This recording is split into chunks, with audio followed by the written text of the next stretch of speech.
All right, thanks everyone. Ask the director to proceed with roll call. Trustee Buckland. Present. Trustee Karkner. Present. Trustee Garrow. Present. Regrets Trustee McPherson may join us online. Trustee McAllister. Present. Second Vice McDonald. Present. First Vice McMillan. Present. Trustee McRae. Present. Chair Petersman. Present. Trustee Richards. Present. Trustee Swan. I think she's online. Hello, Trustee Swan. And student trustee Sidney Collar. Present. Okay, thank you, Director. I have approval for the consent agenda items. Moved by Trustee McMillan, seconded by Trustee Garrow. All in favor, or you can cast your vote online.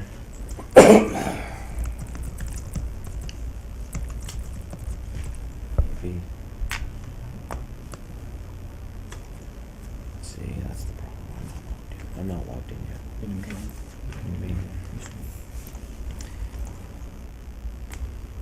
So that passes. Any declarations of conflict of interest? Trustee McAllister? Negotiations. Okay, so noted. I need a motion to move into committee of the whole. Trustee McDonald, second by Trustee Karkner. Go ahead and, It's not online. sorry? I don't have a motion online. You don't? Okay, all in favor? Opposed, that carries. Okay, so the first item on our committee of the whole agenda are the revised estimates, 2012, 2013. Nancy, are you going to present this tonight? I am. Floor is yours. Thank you. For the record, for trustees to understand that Nancy does not look like Superintendent Gales. Superintendent Gales has picked up the man cold. He's actually quite ill yesterday. He was not well. He was on the phone with us today, but he really is not well. Nancy has done a great job of picking up the pieces. Thank you, Nancy, very much. You're welcome. In many ways. Thank you, Mr. Chair. So the purpose of this agenda item is to provide trustees with a financial update for fiscal year 2012-2013 that we're just 3 months into, and to request approval for the revised budget estimates for 2012-2013. The ministry requires every year that we submit a revised budget in the fall once we have our October enrollment count completed and we have projected enrollment again for the school year, which of course enrollment has a big impact on our grants. The calculation of the revised estimates here that you'll see tonight really is reflects the impact of the enrollment change. It reflects any new information that we have that we didn't have in the spring when the budget was struck and when the Board of Trustees approved that budget. Some of those things that you will see, there are additional EPO grants that weren't known at the time of the spring budget. There are, of course, some changes as a result of Bill 115 and Putting Students First Act.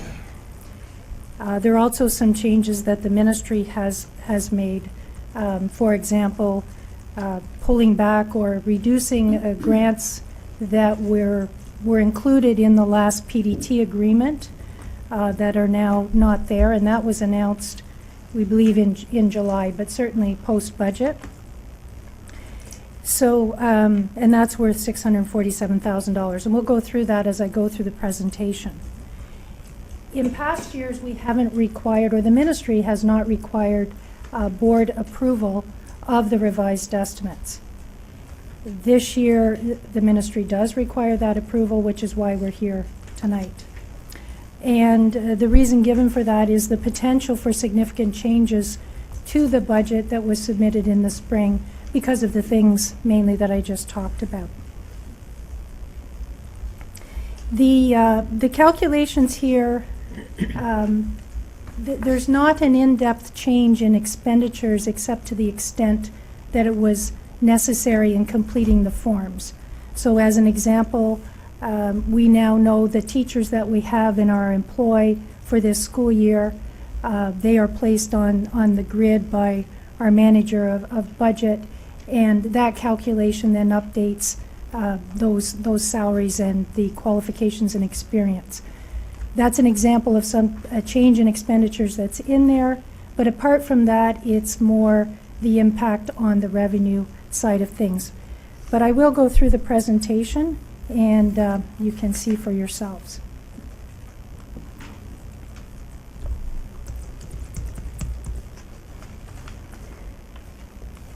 So some of these slides will look familiar format-wise because only a month ago you looked at similar information related to the 2011-2012 financial statements.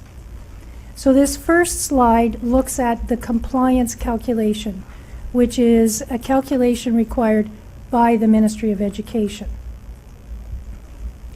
So for 2012-2013, you see the in-year revenues of about $343 million.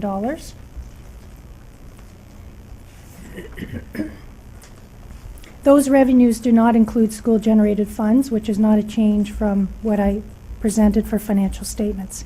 In-year expenses for compliance purposes, about $346 million.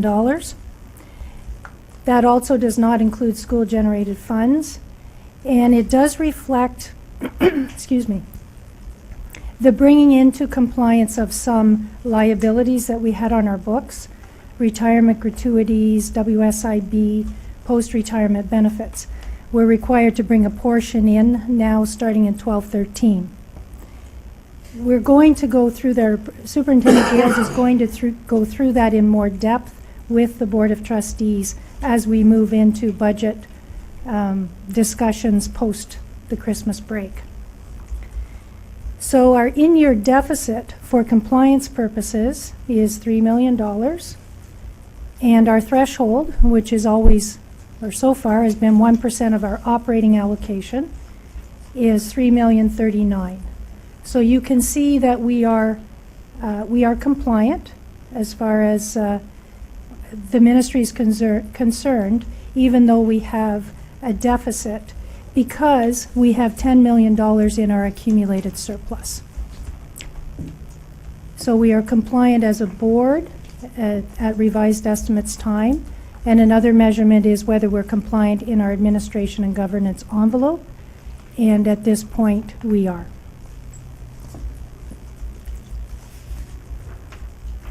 Now we move into looking at the biggest impact on our budget, which is enrollment. So the column that's called original budget enrollment 12-13, that's the enrollment that was projected in the spring, and that was used to calculate the budget for 12-13. Now we have updated enrollment numbers based on the actual students who came to our schools this fall, and an updated projection for March 2013. So we have an updated ADE projection. As you can see in the elementary panel, we are very close to the projection. The secondary panel, secondary day school, and other enrollment, excuse me, we are, our actual enrollment is below what was originally projected. In both those categories, the secondary day school, those are the under 21 students, that difference is mainly in our TR Leger school. And the other enrollment is as well in the TR Leger school for our adult day school students. So overall, versus the original projection, our enrollment is down by 1%. This is also a slide that may be familiar from about a month ago, Consolidated Statement of Operations. And we've only shown here just the revenue and the expense, just to keep this fairly brief. So in the original budget, in June, the projected surplus was $1.1 million. After revising the budget, we are now looking at a $1.5 million surplus. The next few slides will explain how we got to that $1.5 million.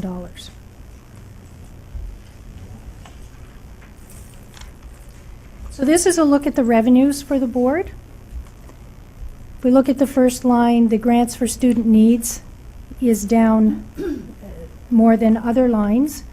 And again, most of that is the enrollment decline impact.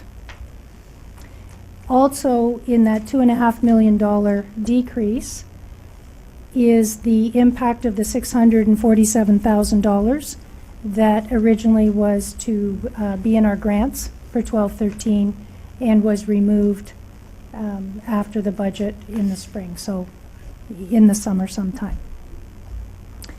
Provincial grants other, those are education program other grants, those EPOs that even though some can be anticipated in the springtime, we don't always know for sure which ones will materialize nor what the amounts will be.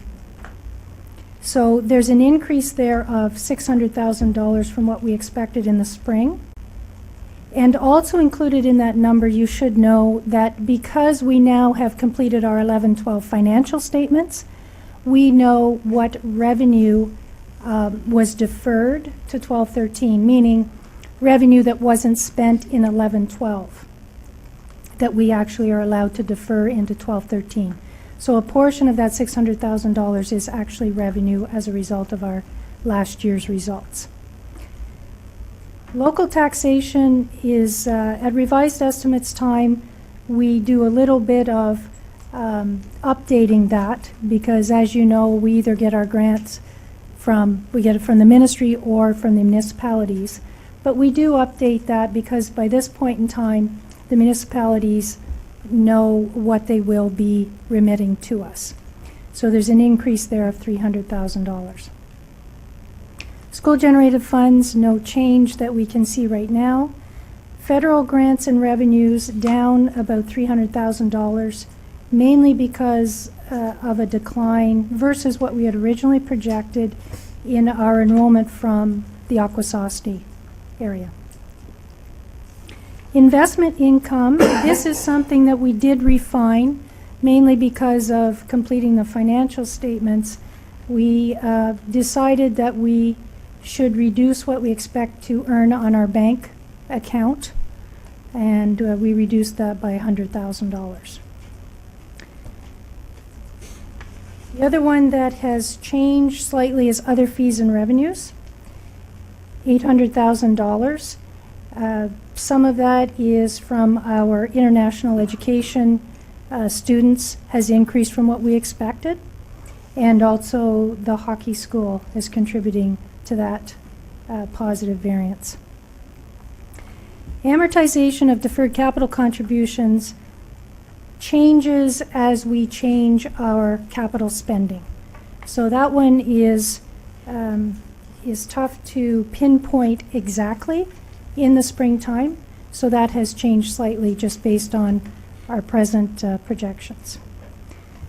So the bottom line there is that our revenue has gone down by, or is projected to go down by $1.1 million for the year. So now we look at the expense side of the picture. The instruction line, that line has changed. Part of that change is because when we prepared the budget in the spring, we were projecting retirement gratuities. We didn't have firm numbers from our actuary. When we completed the financial statements, we had a full valuation done by our actuary. And when that is done, he also provides a projection for the next 2 or 3 years. So using that information helps us to fine-tune our budget on retirement gratuity expenses. So we adjusted that by $900,000 based on that new valuation. The other change to that line is due to, as of October 31st, we know which teachers we have in our employ and in our classrooms. And so we reflect that on what's called the teacher's grid, and the teachers fall into the cells based on their qualifications and experience. And that caused that amount to change as well. So our expenses on the instruction line are projected to be down by $1.2 million. Administration and governance, and here's where there's an impact from the Bill 115 and what finally will come out of that. It's our best estimate at this point. This does anticipate a mid-year movement on the grid for our QP staff. So that equates to $100,000. Transportation, STEO did give us an updated projection, and they are reducing their projected expenses by $200,000 just through operational efficiencies that they believe they can make. Pupil accommodation, projected spending there has been reduced mainly because the revenue has gone down because of enrollment going down. School generated funds, no change, and in the other line, no change. So total expenses are projected to be less than originally expected by $1.5 million. The revenue went down by 1.1, so the net impact of that is $400,000, which results in us having a $1.5 million surplus. The last two slides are what is called Schedule 5 in the EFS forms, which is the detail of our accumulated surplus or deficit. And this is where we see the impact of the in-year surplus on what was already there as our accumulated surplus or deficit. So you may be somewhat familiar with this. It won't fit on one slide. So the first slide is really accumulated surplus that's available for compliance, which connects back to the very first slide that you saw for the ministry compliance calculation. And I'm going to go to the second slide first. And this is the area or the portion of the equity section of our balance sheet that is unavailable for compliance. So if you look at the second column from the right, at the very bottom, you will see the $1.5 million in-year surplus that is projected at this point. The other rows in section 4 of that chart reflect the things that I was saying we will talk about more at budget time, but this shows that opening retirement gratuity liability, post-retirement benefits, WSIB, those amounts that we now have to bring into compliance starting in 12-13. So you will see more activity now in that column, in that section, than you probably did before, or at least it's moving in an opposite direction. So the impact there is that $4.5 million is applied against our unavailable for compliance. So our negative accumulated deficit in that section has gone from 34 million to 29.5. The impact of that then, if you look up at the top, is that there's a negative 3 million to be applied to the available for compliance. So we started the year with 10.2 million in accumulated surplus available for compliance. That's the number that you saw when the 11-12 financial statements were presented. That has now gone down by 3 million based on this projection, leaving 7.2 million available for compliance in future years. So I'll go back to the first page of the accumulated surplus deficit. In section 2, available for compliance internally appropriated, many of those numbers will look familiar because they haven't changed from the financial statement presentation. Workplace Safety and Insurance Board is still the same as it was.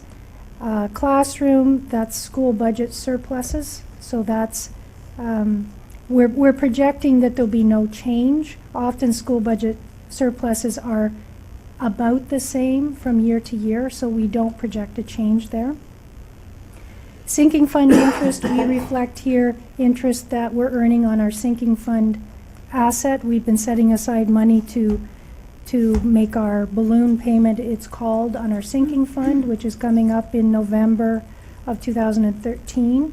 So this is just reflecting the interest on that balance that we have. The Lancer Center, you saw that at financial statement time. Because of the rounding for presentation purposes, it looks like $100,000. It's actually $64,000 that is left there for future work on the Lancer Center. And we have an amount set aside for board office capital.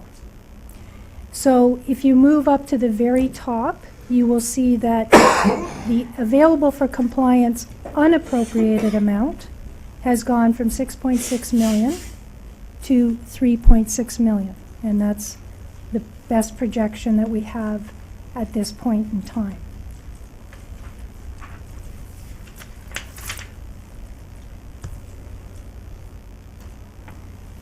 So that's the end of the presentation. There is also an Appendix B in the agenda, and it really covers the explanations of the revenue and the expenses that I just went through while presenting this, so I won't go through that a second time. Thank you. Director? Just a couple of comments. Thank you, Nancy, for the fine presentation. And I know you'll stay there for a couple of questions that I might not be able to I should say that Mr. Gales prepared the presentation along with Michael. That was nicely done. I know he's probably watching at home and he appreciates that recognition, but thank you for the fine presentation. For our trustees, 1.5 million surplus may sound a lot to someone, but it is in a $350 million budget.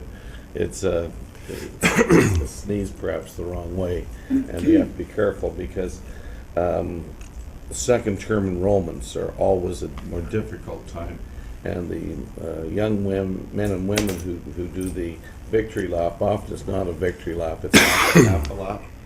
We also are dealing with the situation that we're not quite sure what the second half of the year is going to tell us, and right now we know we're in difficult times, and we're still costing the potential impact of Bill 115 and the ramifications of it.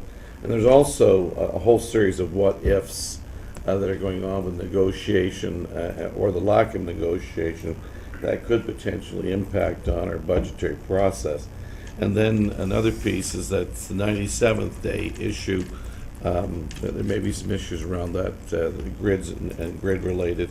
And finally, discussion that may occur tonight. The chair and I were talking, depending on how things would happen and roll out, is that there may be a need to support our schools during the job actions in a different manner, and I'll talk about that time. So it's a good news story, and thank you, Nancy, for the good news story, but there are some clouds on the horizon. Any comments or questions? Trustee McAllister? Can I refer to slide 5, Nancy? I think it's 5.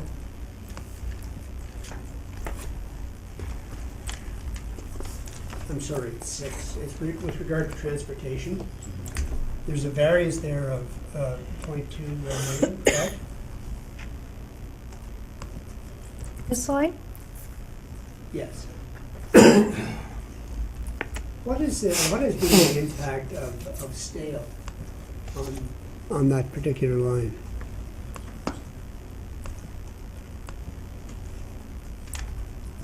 Go ahead. Consortium coming Yeah, together. go ahead, Nancy. Sorry. So what has been the impact? Yes, what has been the impact on that line of the consortium? Well, in my opinion, it's kind of early to say because it hasn't been in existence that long. However, STEO has provided us with this projection, and that this is incorporated in their plans, that they hope to achieve these operational savings that would equate to about $200,000. Now, may I ask you something, Yep. Andrew? These savings, are they operational savings, or are they savings due to a lesser penalty that we've had to suffer because we did not have the consortium before, and now we do. I'll just double check with Michael. I believe there are operational efficiencies that they're planning, unrelated to the rating. Okay, thank you. I can concur that too. There are no, we're still being Yeah, penalized I was gonna say that. because we're not at a high rating yet. People have to get over the decision. Okay, any other comments or questions? Trustee Garrow? Yeah, through you, Chair. I guess there's, when I looked at the decrease, I guess, in the federal grants because of the 21 students, there is a decrease of 21 students from Akwesasne attending, of course, Upper Canada.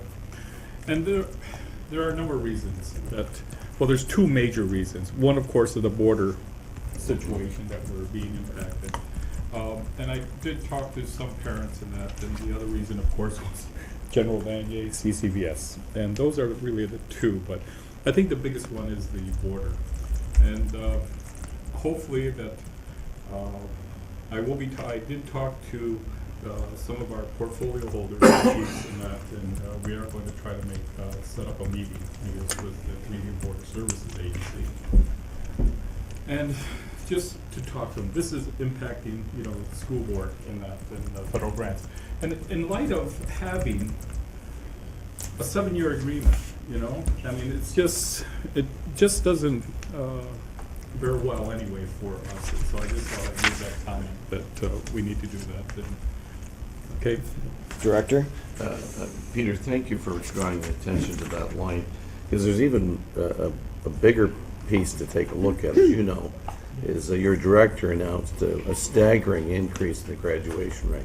Yeah. That we know, and you have kept as well versed, that we have a graduation of approximately 35% across Canada, and this board, with our partners, the Akwesasne, enjoy a nearly 70% graduation rate of the kids who start high school with us.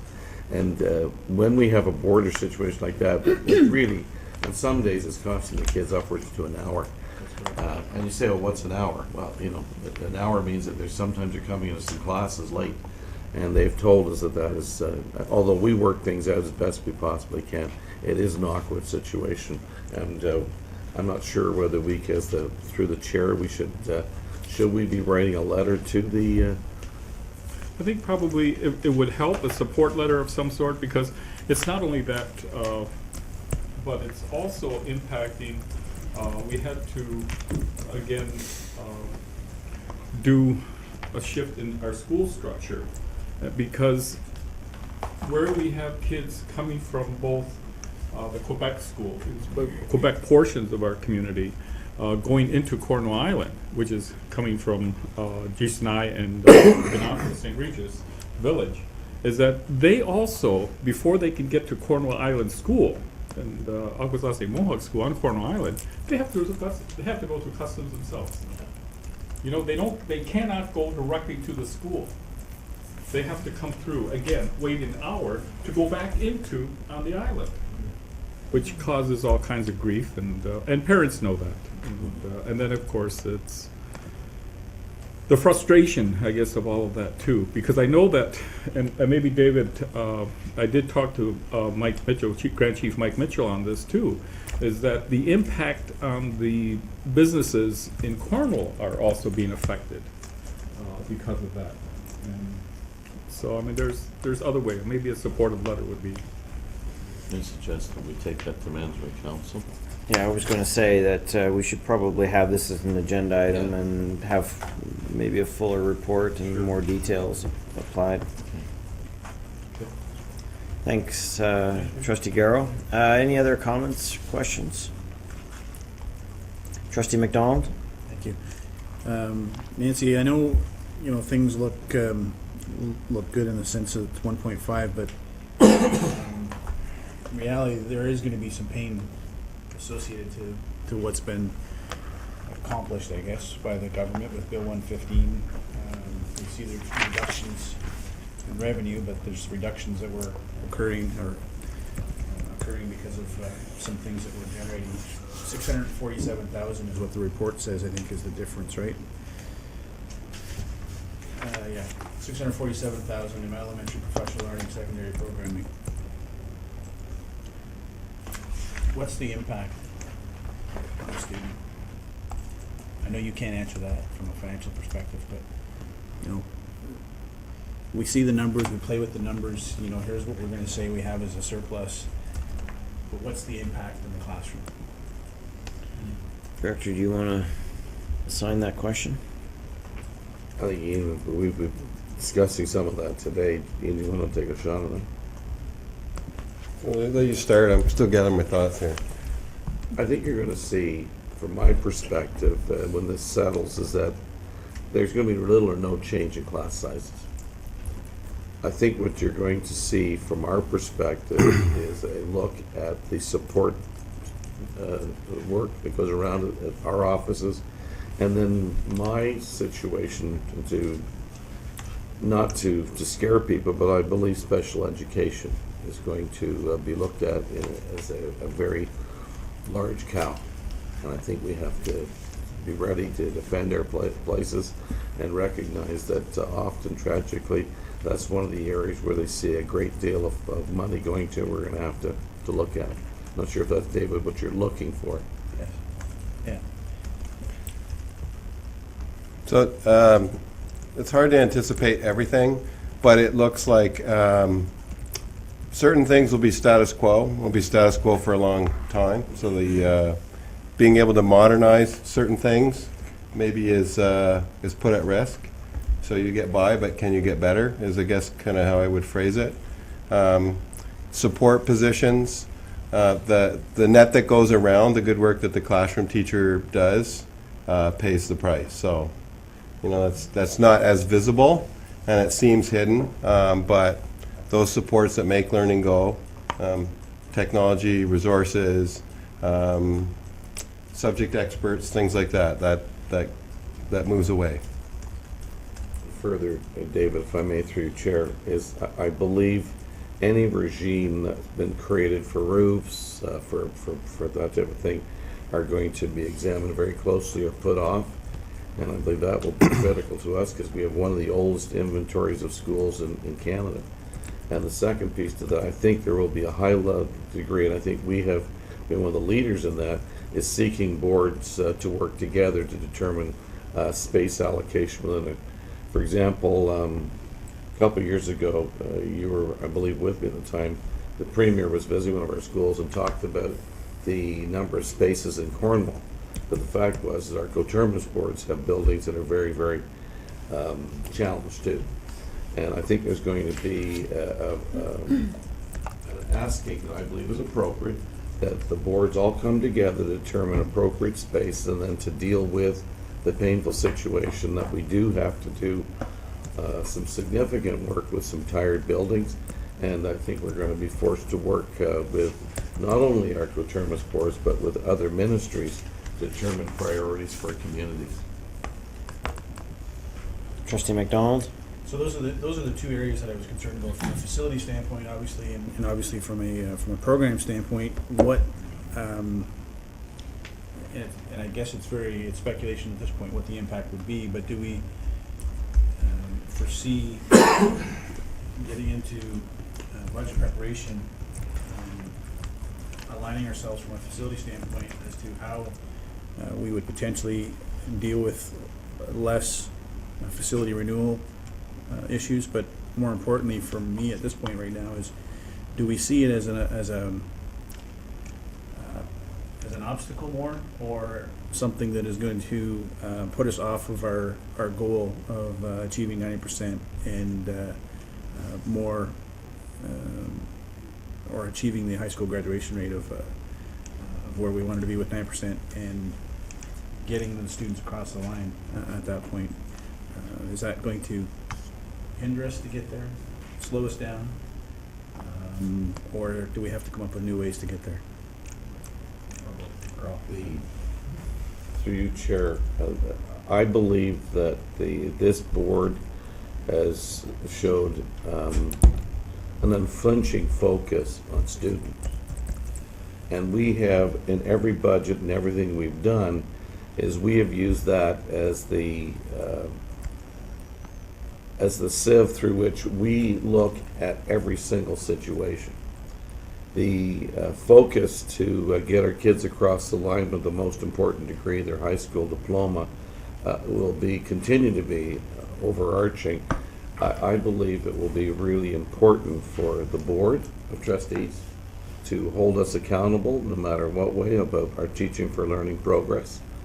Because there's many things we can do, even as Associate Director Carswell said very articulately, that we do have a really good fence in special education around some of our at-risk kids. But what we're going to have to do is to have right now is even a more inspired response to what our kids need. And I think that will take a great deal of accuracy. It's going to take that we focus on asking the really good questions about our why and why we're doing what we're doing and what's showing up. And I think it will be a challenge, but I think we've showed great resolve to do that. We have real good results behind us for that. And I believe that the work that we've done right now, that is very optimistic, whether hubs and the whole aspect of our teaching for learning agenda will serve as well. But I think that we could, if you're saying perhaps drop the ball or take our eye off what the real goal is, I think it's there. And I think it's important for the leadership of this organization to keep us focused.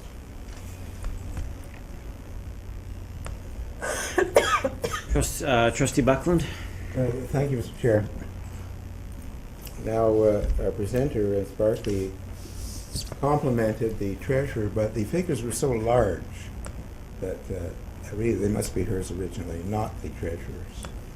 2 points, Mr. Chairman. One is I'm concerned about the 34 credits, or the 32 that Mr. Drummond recommended. Trustee Garrow has pointed out that we're at 36% nationally in Aboriginal graduation, and we're twice that at our own, yet we're higher than that for our other students. And I would like to see it as a soft cushion, so that there's an opportunity in, as you mentioned, the victory lap for students to complete the number of credits.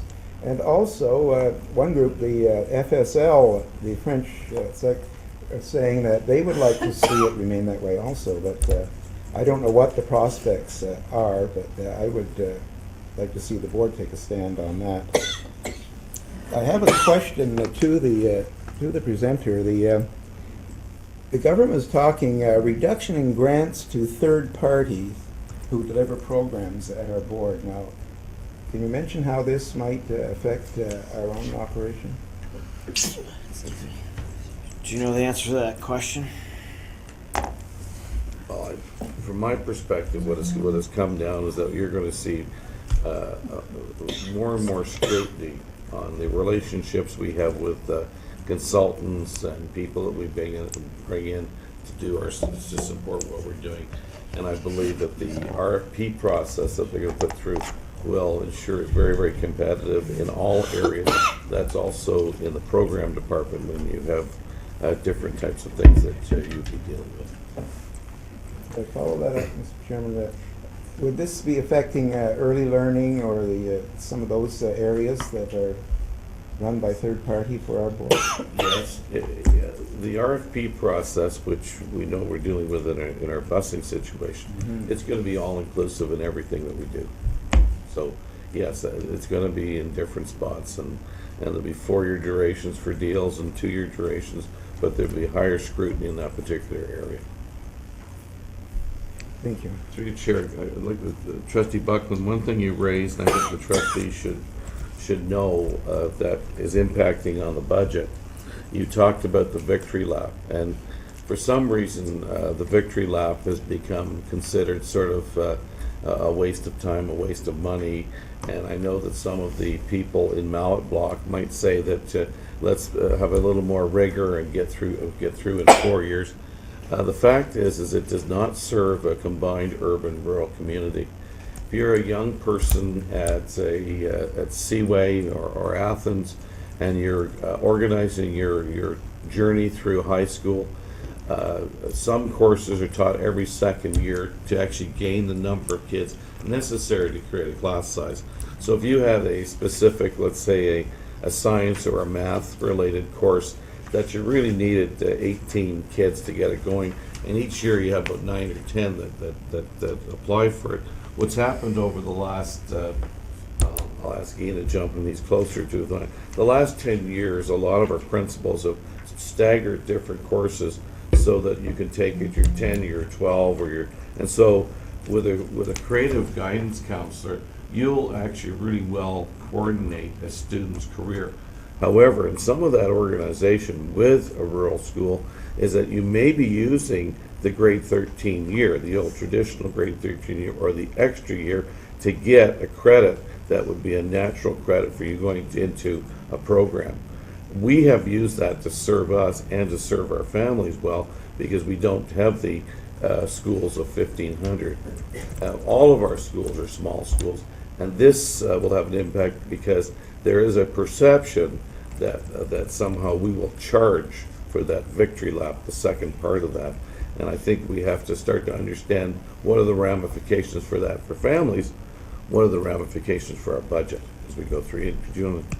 Yeah, just a couple comments. In the transition from 5-year high school to 4-year high school, the actual number of credits required for graduation didn't change. So it was a compressing of that. I guess the challenge is that the students that take longer to achieve that graduation destination need to. And there are usually very valid reasons.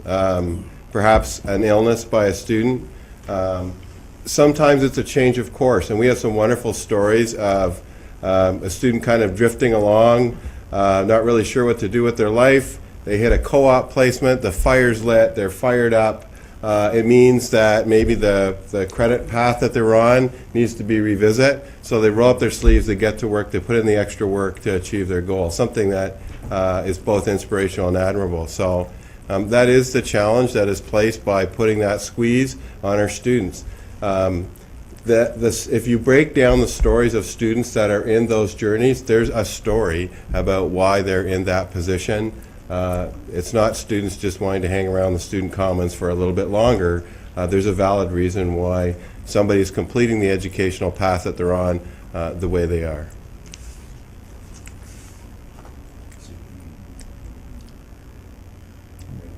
Okay, student trustee Collard.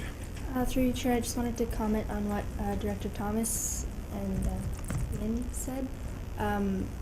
Personally, I'm in my victory lap. I'm in grade 13, so I feel like I can comment. The students in my grade and in other schools who have returned to do the grade 13, I would probably say 85% of them are coming back to do courses that are offered every second year, sciences, and myself for social sciences. And then the other 15% are mostly for co-op placements, and instead of just taking a year off in between high school and university, they would rather stay in high school and do the co-op placement and have an actual structure to their days. And I know that they really enjoy still having that structure so that they go into university being used to doing homework and having work needed to be handed in. So yeah, that was all I had to comment on. Thank you, Trustee Collard. Trustee Karkner? No, it wasn't on the list. I could have sworn I saw your According hand. to him, he had his hand up. Oh, See, Mr. Banner. Everybody interpreter. Trustee McCray?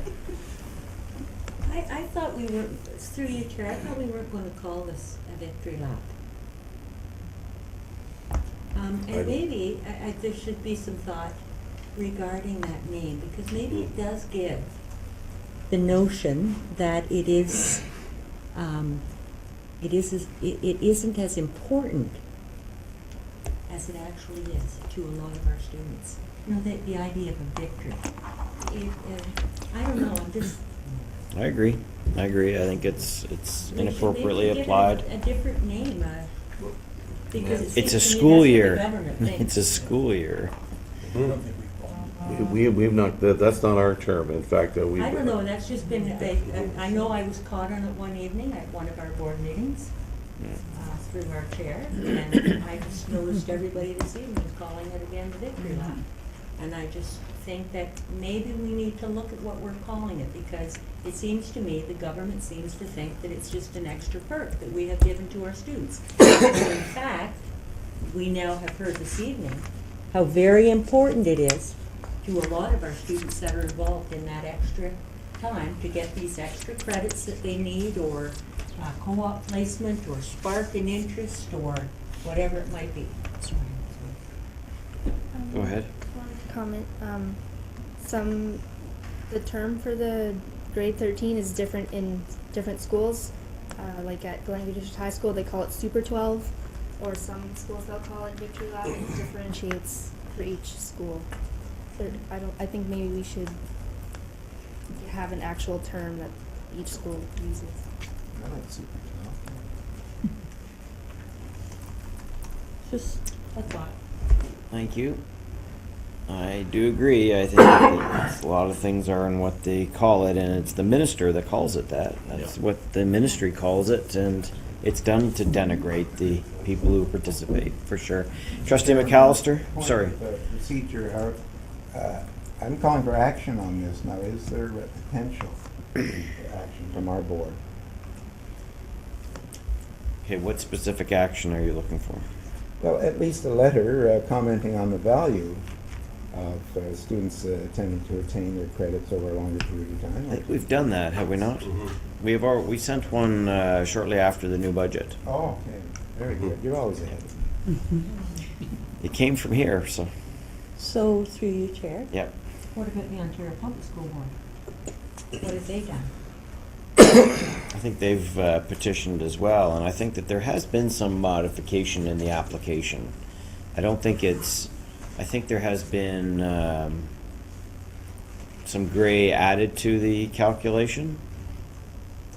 I see some nods at the other end of the table. We like more gray, but there has been. Okay. Thank you. Perhaps we can, when somebody can provide definite response, maybe. You get that? Rick, somebody?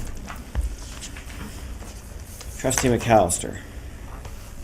My question perhaps infringes upon future budget discussions, but when I look at the expenses, we have attempted, and being highly motivated by the ministry, to reduce expenses by sharing costs, such as the transportation consortium. I don't know if it's fair to ask you, Nancy, or to ask the director, but do you see other areas where we can be doing work in that regard? And have we started that already, or? Yeah, through you, Chair. Yes, there are some other. We're in a consortium of 21 purchasers of natural gas. We have a number of things that we're in partnership with to do that. I know that there may be a appetite for looking at other issues of shared payroll, things of that particular nature, that they may be looking for payroll for entire jurisdictions, very large groups. There is a group in the ministry that's examining that. I know that Rick himself is on a couple of the committees that are looking at that, and they are trying to look at those. There's a group that's asking for IT. There's a group that's a variety of these, and I think some good things will come out. I guess what we have to be careful of is that we don't lose our sort of autonomy and sovereignty on issues when they go down the road. And I think we'll have to pick the right ones that we think make sure that helps us, but I don't think we want to lose our leverage, as Vice Chair McDonald said, in getting that we start to share things and we lose the focus of the board. I could add one more thing, if I may. To the purchasing, we also participate in a purchasing co-op with some other school boards and some colleges, and that is for purchasing bulk paper, office supplies. I won't list because I'm not exactly sure of all the items, but those types of supplies. Thank you. Okay, all right, I think that wraps it up. Motion to recommend this to board. I have an official recommendation here. Committee of the whole recommend the Upper Canada District School Board approve the 2012-13 revised budget estimates. Yeah, I know, we're gonna do it tonight, yeah. Moved by trustee McDonald, seconded by trustee McCray. Go ahead and cast your vote. And as referenced by trustee McDonald, we'll need to add that to the agenda tonight, because I think we are under some time constraints. So we'll do that when we come out of committee of the whole. Yeah. All right, trustee Buckland, Maybe they're finally. you gonna vote? Or? There's a gremlin here, just a moment. Okay. That's you can tell us whether you're in favor or not. I am in favor. Okay, that's great, thank you. All right, that passes. Trustee Swan, have you joined us online? Okay. Now move on to the follow-up from the recommendations of Committee of the Whole re-Arts Charter. And Director Thomas, you're going to introduce this topic. I see two gentlemen back in the back, fine musicians as well, and artists. Please join us at the microphone. Ian and I were doing a bit of a wrestling match to figure out who would introduce these guys, and I won. I'd like to, first of all, Jim, thank you for being here tonight. You and one of our administrators in Ian's department oversees this now as part of his portfolio. We're very fortunate because Ian McIntosh is also a professional musician, an artist, and all the above, and a pretty good guy. We like him, and he's going to really bring clarity to our music portion of our art part. And Jim, of course, has been dedicated to this over the years, and has really done some great leadership for it. And Jim, thank you for seeing this all the way through. But remember, this is the arts and the whole thing, because I know, Jim, you always remind me it's more than just music, David. But thank you, Jim. Can I turn it over? Is that a good enough introduction? Fantastic. Good. Is that or I play the tuba, so. That's right. Thank you, Jim. Thank you. In May of 2012, we presented our review of the effectiveness of the Arts Charter, which began in 2009. You may remember the report, slightly prettier than this in its actual published form, but this was the report that was presented and accepted by the board in May. In June, as a follow-up to that, it was requested that a request was made of the director that a plan be struck to address any concerns or needs or priorities rising out of that report, and the director asked myself and Ewan to put that plan together. So today we'd like to talk about that plan, about where the direction we see for strengthening and consolidating the arts in the Upper Canada District School Board. So just a bit of background. So following the 2012 charter review, we proposed that the charter, that is the charter structure, continue, and that its goals be to consolidate and strengthen the role of the arts, and especially with an eye of strengthening the role of the arts in the area of the 21st century learner. So opening up new doors, new pathways to the arts with those 21st century learning skills in mind. In particular, we'd like to continue to build capacity for infrastructure, teaching and instruction, and student arts experiences. I'll go through each one of those areas, priority areas, in our presentation.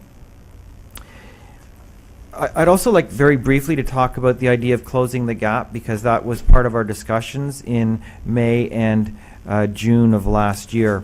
And I'd just like to remind members of the board here that that term "closing the gap" was not did not come from the authors of the report and was not a conclusion of the report. It was actually a comment captured at a couple of our focus groups. These were open forum focus groups that we ran in 3 areas of the board, and they did talk about perceived gaps in programming.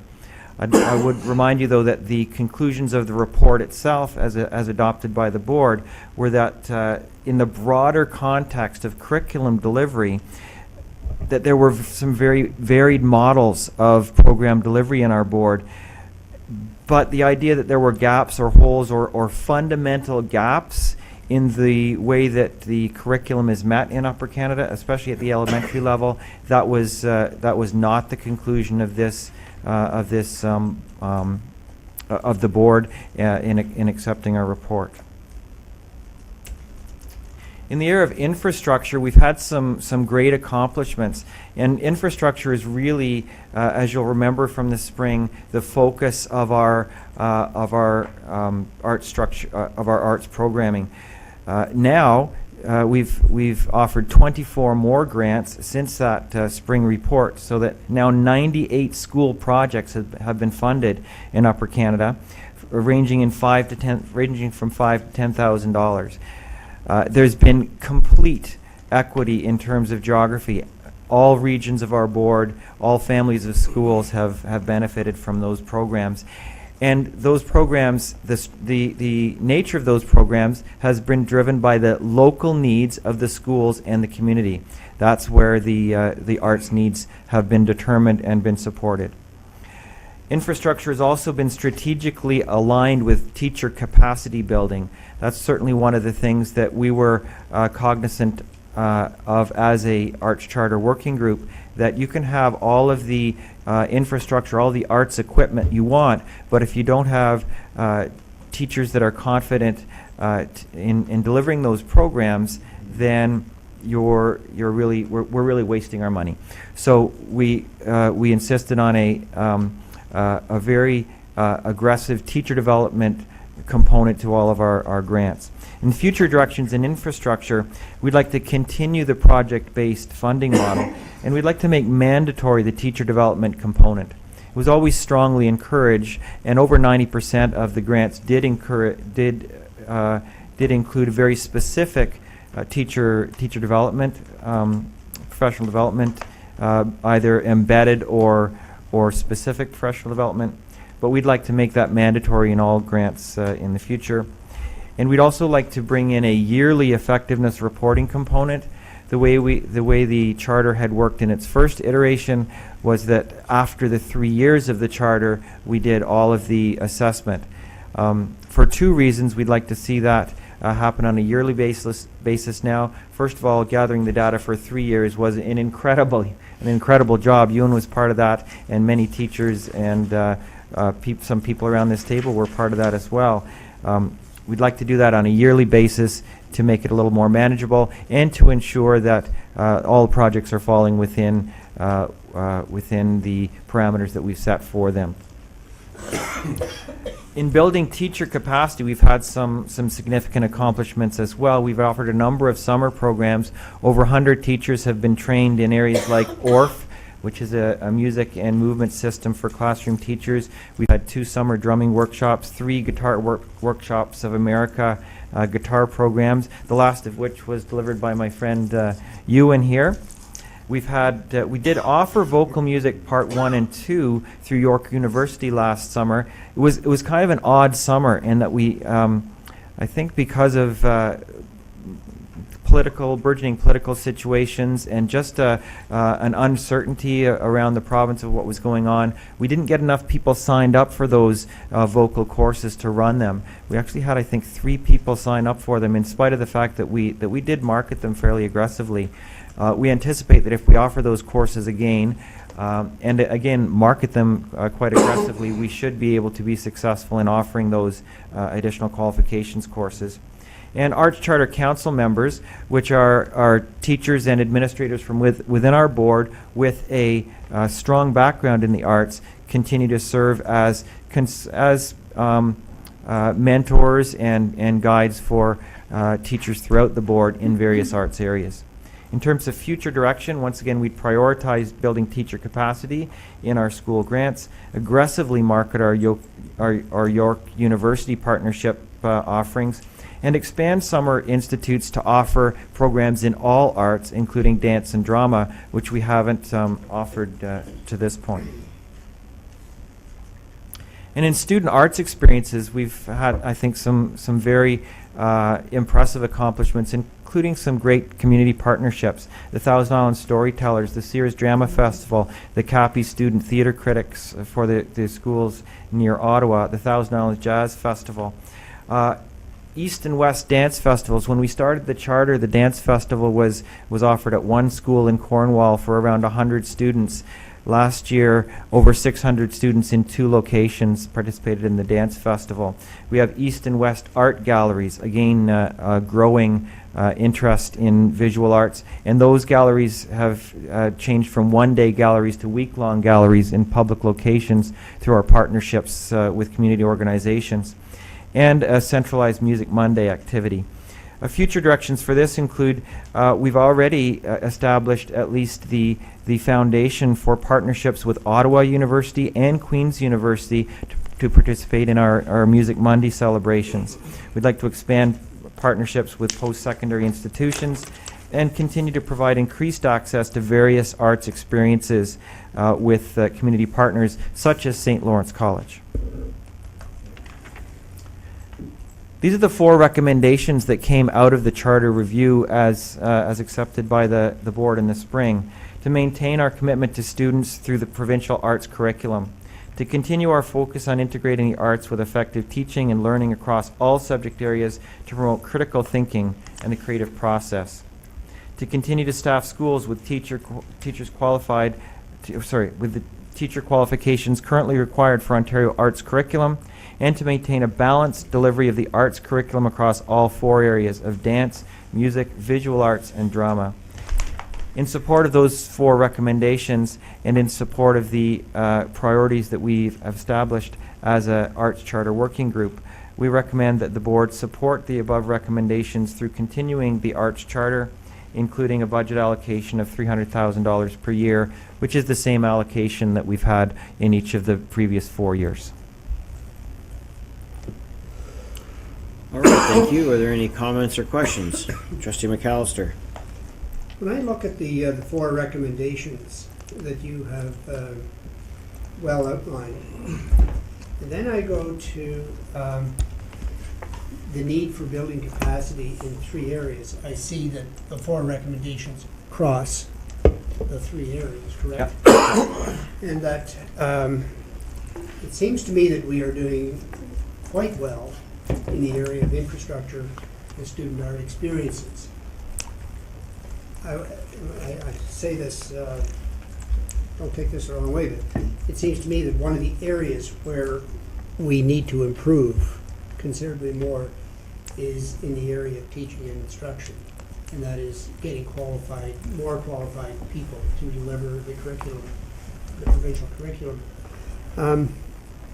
Have you thought of ways in your recommendations how you are going to aggressively market the York AQ program so that, an AQ program costs about $1,200, I would assume, just for the fees, and that's not the time or the travel and whatnot. Is there any way that we can provide incentives?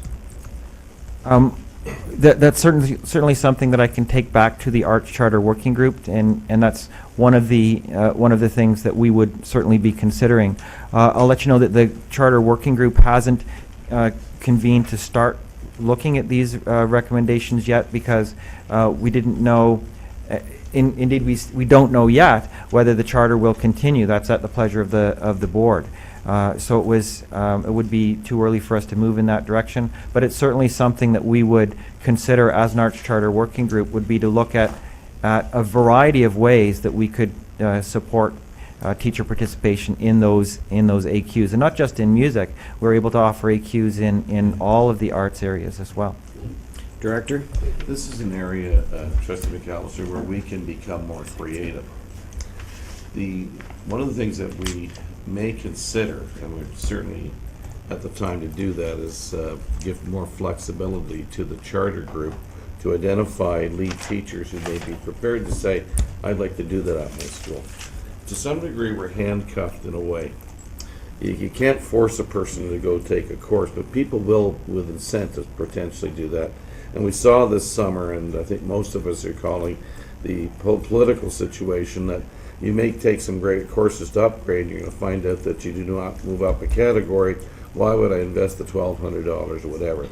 That certainly played out, I understand, across the province. It wasn't just in our jurisdiction. One of the things we have to take a look at to work with their elementary federation and union on is to perhaps to work on an understanding, or to work through negotiations. And I'm not negotiating in public, this is something that we might consider, is to say, could we look at identifying a teacher on staffs who we may say, you'll take it, but that doesn't mean we don't like you because we offer. These are all things that I know run through the charter. You know, if you offer it to one person, you have to offer it to them all. And so I think we're going to have some discussions, work with our partners in the union to say this, because one of the things we know is that we have the smallest class sizes we've ever had. We have real opportunities with small class sizes to do some very special things in reading and writing and arithmetic. However, 10 and 15 and 20 years ago at the elementary panel, you might pull off a specialist teacher by adding 3 or 4 kids to each classroom, so the classrooms are at 23 or 24, and then you pull off a teacher who may do music, who may do phys ed, or whatever the principal and the staff perhaps felt was a gap. Those are conversations we're going to have to have, but I think we're moving in the right direction to have those. I think there's some open-mindedness to say that because we offer Bob a course, it does not mean we say the other people aren't working hard enough. It's because there's a gap in the school. We all agree, let's work at this, and so we'll bring some expertise. And I think that that's a very important discussion. And then Jim has handled this very well. It's going to come back to the board in the spring to say, do we continue to fund this charter this way? From my perspective, the charter served it very well because it's been very grassroots. The teachers have been really organizing this. So if we offer more flexibility or more creativity, it may be a way to serve everyone really well. At this point, I know that Ian perhaps could give more eloquent response than myself. Yeah, I think, again, one of the gaps that exists is a perception of what we're required to teach in the arts and what our arts curriculum says. And there's the experiences that people have had in school that they would call their arts experience, and they superimpose that on the children today, on the curriculum of 2010 that we're asked to instruct. It is an integrated curriculum, and I will be the first to suggest there are trade-offs, but there are valuable trade-offs. Looking at the arts not as a standalone thing that is torn apart and disconnected from other things, but something that is woven into the tapestry of all of the subjects. Our board has taken a leadership role. If you look at the effort in Native study education and the integrative into visual arts, it's astounding what this board has done in terms of seeing the opportunity to look at arts not just as a little silo, but something that can find its way in developing the full student experience across our curriculum. Again, I'll be the first to declare there are trade-offs, but there are also tremendous advantages from our students being able to identify that they can be artists in math class as they creatively problem solve. So that's one of the issues I think that we wrestle with. It's interesting where the demand is right now. We're running full-day kindergarten with 38 participants on weekends right now. So, you know, certain programs are really, in what terms of where teachers are saying they really want to spend their time, energy, and money in meeting needs there's certainly interest in some areas. The other thing is, in the survey from the arts charter areas, dance was one of the areas that came out as being an area where people really were interested in getting some further professional development. I'd just like to say one more thing about teacher capacity, and that's the opportunity that the 7 to 12 schools is presenting for informal development of teacher capacity. I know that in my own school, for example, through the cooperation of ETFO and OSSTF and administration, I'm working together with the grade 7 and 8 teachers. I'm delivering an instrumental curriculum for them, but they're sitting in, developing their capacity so that somewhere down the line they may be able to take instrumental music part 1 and become the qualified teacher of that area. The same thing is happening in other ways in the other direction. I know at Rideau we have an ETFO teacher that's delivering the grade 9 music curriculum. It's very cool that the kind of cross-pollination that's happening there in terms of an embedded professional development. Trustee McCray? A couple of things. First of all, just prior to this item on our agenda, we were talking about our budget of $350 million. And then, of course, we look at the arts and it's $300,000 per year, and it doesn't seem like very much. But I think it's important that part of this charter, and I think it's a perception thing that I think we need to really somehow capture in our statistics or the way we're presenting it is that there are so many groups in the various wards who come forward as community partners and give monies and finances and support to our music and arts programs. And I'll just give you an example. In my own ward, for example, there's like Arts Carton Place, they contribute. There's the Mississippi Luds, which is a theater group, they contribute.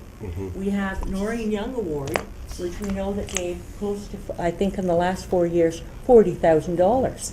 And I'm just wondering, will this charter capture some of these additional sources of revenues that are given to our board out of the goodness of community-minded people in the arts? Do we have a way of capturing that? Yes, we have. Director?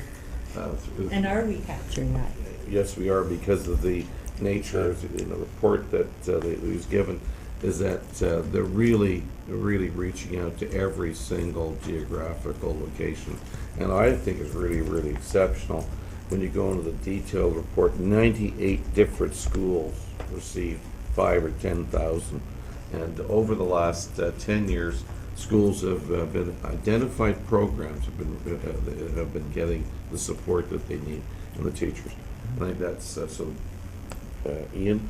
Yeah, just the other thing to add in, the board funds its curricular programs through budgets that are given to schools.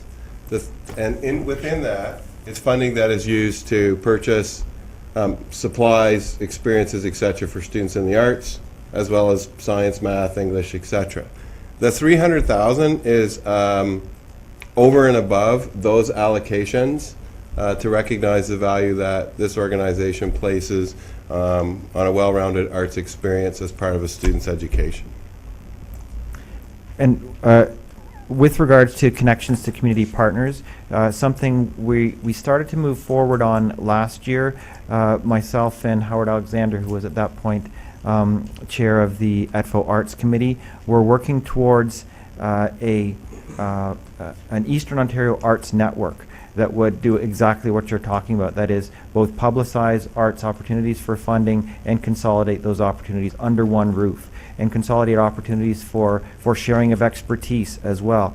Mr. Alexander was quite ill last year and was unable to work with us on that, but I think through the communications department we're definitely looking at establishing that kind of an infrastructure for sharing arts information and opportunities. Trustee Buckland? Thank you, Mr. Chairman. Three things. One, a little history, and then the contradictions and course delivery. Originally, trustees insisted that $300,000 be installed in the budget annually to cover music, because it had been declared by a previous government not important. And now it's expanded to these 5 areas. We have to live with more contradictions. I mean, it's, you know, I want to save the $16 million for the province, On the other hand, I don't approve of 115, and I don't approve of teacher behavior at the moment, and so on. But so at a time when we're being cut in every area, I see that the province wants to save 91 million in training teacher specialists. And my rule of thumb for that is divide by 1/19, and you know how much it affects Upper Canada. Rick Yales will be pleased to learn that. But we are offering PD, and I approve of that, and I think we should continue to do it. These summer courses you're mentioning, teacher upgrading, and I think we should show leadership here and attach our own little label to it. With incentive, you say you're not charging in some cases, we should be rewarding in other cases for those who successfully do it. And I could see this expanding to areas such as special ed as well. I think this would be an important pioneering aspect that you seem to have started on, and certainly I approve of. Course delivery. Now, I know in some cases we're offering these arts courses beyond the school day. It's wonderful. And I would say that our T.R. Leahy School should be working in a very serious way to develop more and more of these particular courses. So I don't want such things as seniority to quell and extinguish flourishing programs. There should be a greater sense of professionalism amongst the teacher unions to see that this is helping our youngsters, and it should not be a barrier to them. As you know, in a sense of personal tragedy, you can see in one of the individuals standing there presenting a music course collapsed because of seniority. They said, "You are not the music head anymore," and so on. So how we get around these hurdles, I don't know, but I would say keep at it. Thank you. Trustee Karkner? Several of the schools in my jurisdiction have taken advantage of the arts charter, or the arts money that has been available by the trustees, $300,000 over the past few years. And I wholeheartedly back that program and want to see it to continue. And unfortunately, we can't afford to expand it, but I would like to see it expand over $300,000. My only concern is, in one of your areas, you said in order to receive this monies, the teacher proportion of it be mandatory. And I don't know how you would work that through. Can you give me any suggestions as to how you would make that work? Mr. Palmer? Sorry, Chair. Mr. Palmer? It could work in a number of ways. I can give you some examples of ways that it has worked in the past. A number of schools, elementary schools in a fairly close geographical area, decided that they were going to pursue ORF qualifications for their teachers through the Carl Orff Society Canada. As part of that professional development, they had Leslie Brickner come from Ottawa and teach their teachers a little bit about some ORF qualifications. But then beyond that, they developed a PLC, a professional learning community around ORF instruction. And they met regularly over 3 years, the teachers from those schools, to share their ideas and expertise and learnings in that area, so that it became a self-sustaining form of professional development and professional sharing. In other areas, in other grants, professional artists have come from the community and worked with the teachers, so that the teachers aren't kind of, it's not during the teacher's prep time, it's during the teacher's instructional time, so that they're actually having a chance to learn how to do the watercolors, or how to use movement creatively in a dance setting. So in some cases, the professional development is embedded in that way. So I would give you an example of a project that might not fly now. It would be if it was just purely infrastructure. If a program was just buying guitars without providing for some kind of support for the building to keep teacher capacity for instruction in those guitars. If I could maybe add to that, Mr. Chair. I, as in a previous role as music teacher at Tugwell Secondary School, benefited, and our school benefited from, for example, the purchasing of guitars so that we may run a grade 10 and 11 guitar program. However, I benefited greatly from participating in the Summer Guitar Institute, where not only did I benefit from working and learning with an expert subject specialist in guitar pedagogy, but I benefited from a great network of educators who are also learning alongside myself. And that network continues to grow and fosters as we move forward. So I think the charter, when we say mandatory, we're looking at collaborative and collegial approaches to putting in structures and conditions that would maintain that collaborative and network-focused atmosphere. All right, thank you. And I think one of the directions that we gave at some point with the 300,000 was the sustainability feature to it. So I think that's what you're really working on in that. Anybody else? Trustee McAllister. Just last question from me, Chair. To you, I guess. I like the recommendations, and I'm particularly interested in how the implementation of these recommendations will unfold in the next several months. I'm wondering, would it be in order to ask Mr. Palmer and Mr. McIntosh perhaps to return for a brief update? I would suggest May. Director? I think it's very appropriate, because I think that you've heard some pretty good presentations, and you guys are in the schools seeing a great deal of the arts, music going on, and so forth. My thing here is, with difficult budgets coming up, it'll give you an opportunity to make an informed decision, as Trustee Carpenter brought forward, that there's a 300,000 we put in every single year above, as Ian has described. We already fund this through our school budgets as well, every single year. So that will give you an opportunity. My concern about highlighting an individual subject, I would hate to get in the situation where we create subject controversy that, oh, this is how you do it. We'll have science here next, and we'll have math here, and so forth. My thing here, I think what we should be watching for, and I think it's fair with the $300,000, we don't do that with any other line. And Trustee Buckland is correct. This began about 9 years ago when we said we'd like to see and fund and seed more music. And then we actually, 3 or 4 years later, expanded to the arts as a whole.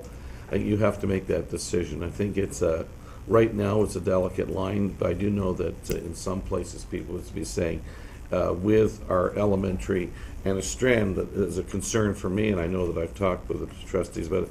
I have an issue with our math instruction. Should we, with enthusiasm, approach it as we go through? I think this is where a balanced perspective and a look at the, as Ian is always at me about, balanced delivery of the full curriculum as we go through. But right now, it's been politically hot. It's been one of those things that the trustees chose 9 years ago to put more emphasis on. You will have to make that decision, but it'd be fair, I think, to come back and say what's happened now, a little more in depth per your question about how we implemented these recommendations, and I think that would be fair upon budget deliberations. Okay. All right, thank you. Any other comments? Trustee McDonald? Thank you. Director has said this oftentimes whenever I speak before him, but thank you for making my points. Sorry. If it is using you. Director Thomas. The one who My comments, I respect, I supported the $300,000 when it was implemented in previous boards. I still support it. I understand the rationale for expanding it beyond music into arts, because we have those situations where we've got dependent upon the interest and the qualifications of individuals in our schools. I do get concerns though when we tend to become so engaged in trying to make sure that the arts continue with vigor and put more money. We talked about putting more money in. Director Thomas talked about having a balanced approach. It is one component within the curriculum. I think our job as trustees and our expectation of our staff is that we want to have successful students. And successful students, to this point, we've said we want to have a 90% graduation rate. In some cases, the success is beyond. It's expected to be beyond. We want to create passion in our students. And in some cases, arts is not going to be a passion for some students. When I talk about the graduation rate, 90%, we listened to Student Trustee Collard here tonight talk about many students returning for the second year at grade 12 because that's the only time when those specialty courses, the sciences or the social sciences, are offered. Those are the kind of things that we also need to keep in mind when we talk about this type of thing. And if we continue to put all efforts or any extra dollars into arts, we're losing focus on a tremendous number of students within our board, within our district. So I support what we've done so far. I support moving forward. I'm very cautious, though, about putting any more money towards this. I'm very cautious about making this the primary focus for this board. And so I support what we're doing so far, and I mean this sincerely. The points that Director Thomas has said is really what I'm trying to make sure that we all focus on, is that it is one piece of the curriculum within what we're trying to achieve for our students. And we need to make sure that every student is engaged. And in some cases, this is going to be the magic stick, but in other cases, it's not. And so what are we going to do for those kids where it's not the magic stick? So I'm okay moving forward with where we are, but I think under the tight financial pressures that we have moving forward, we're going to have some serious discussion about how we want to move forward at budget time, and if there's other things that we want to do to help deal with students who feel compelled to have to return in the second year just in order to get those science classes. Trustee McPherson, have you joined us? Yes, I have. All right. I think you've been updated on where we are. We are at 4.02, follow-up and recommendations, Committee of the Whole Arts Charter. Associate Director Carswell.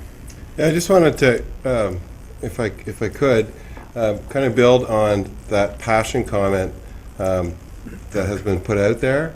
And I think there's another part of school that often happens in those in-between times of school, before lunchtime, after, where students who have a deep passion can really dig in. So maybe your passion is basketball. So you really want to go hard at that. So we have co-instructional program that's designed to really harness that passion for students who really want to go deeply and rigorously into a passion. And again, that's also a great opportunity for members of our community who are passionate about the arts or physical education or science to find a way to make a connection and really support those extended opportunities of learning for our students. So I just didn't want to lose sight of the value of the co-instructional program, as well as ensuring that every student has a broad-based exposure during the curricular day.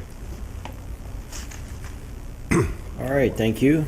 I'm sure that when we come back and discuss this in May, closer to budget time, we'll have that that fulsome debate. Any further? Greg? Yep, go ahead, Trustee McPherson.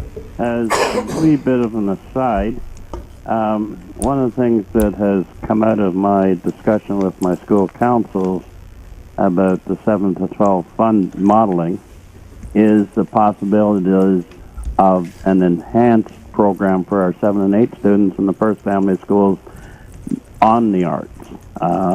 Instead of a group of kids scattered over 6 or 7 schools, you're going to have 250 kids, 7 and 8s concentrated in one site. And some of the parents are actually quite excited about the possibilities here. And I know this is kind of off topic, but it is about the arts. Okay, thank you, Trustee McPherson. Are there any other comments? Okay, thank you very much for your presentation and your update. And we'll revisit this in a few more months. Thanks very much. All right. Next item. Revised fundraising policy 418. Vice Principal of Wolford Public School, Brad O'Neill. And David. Yes. Oh, yes. David's going to introduce the item. Thank you, Mr. Floor is Chair. yours. Thank you, Mr. Chair. Good evening, trustees. Pleasure to be here tonight with my colleague, Brad O'Neill, to present revised policy 418, that of fundraising in our schools. Just a very short history. This is a revision made necessary by recent guidelines published by the ministry, and this revision brings into alignment with those guidelines our current policy. The policy you have in front of you, the draft policy, has been through our committee of school administrators. It's been 2 school councils. It's most recently been to the Parent Engagement Committee, or the Parent Involvement Committee, and has also been vetted by legal counsel. Brad is, I'm going to turn it over to him, and he can walk you through some of the changes in the policy. Brad? Thank you, Dave. The fundraising policy that you have in front of you, there are many, or some parts of it were in the existing policy. However, in order to get alignment with the fundraising guidelines that were released in May of last year, there were a few changes, as Dave has mentioned, that had to be made to that. So I'm not going to read through the whole thing, but I will highlight some of the main points or the key things that are there. It's important that the funds raised must be complementary to public education. So they can't replace some of the funding through grants, but they can be complementary to some of those grants.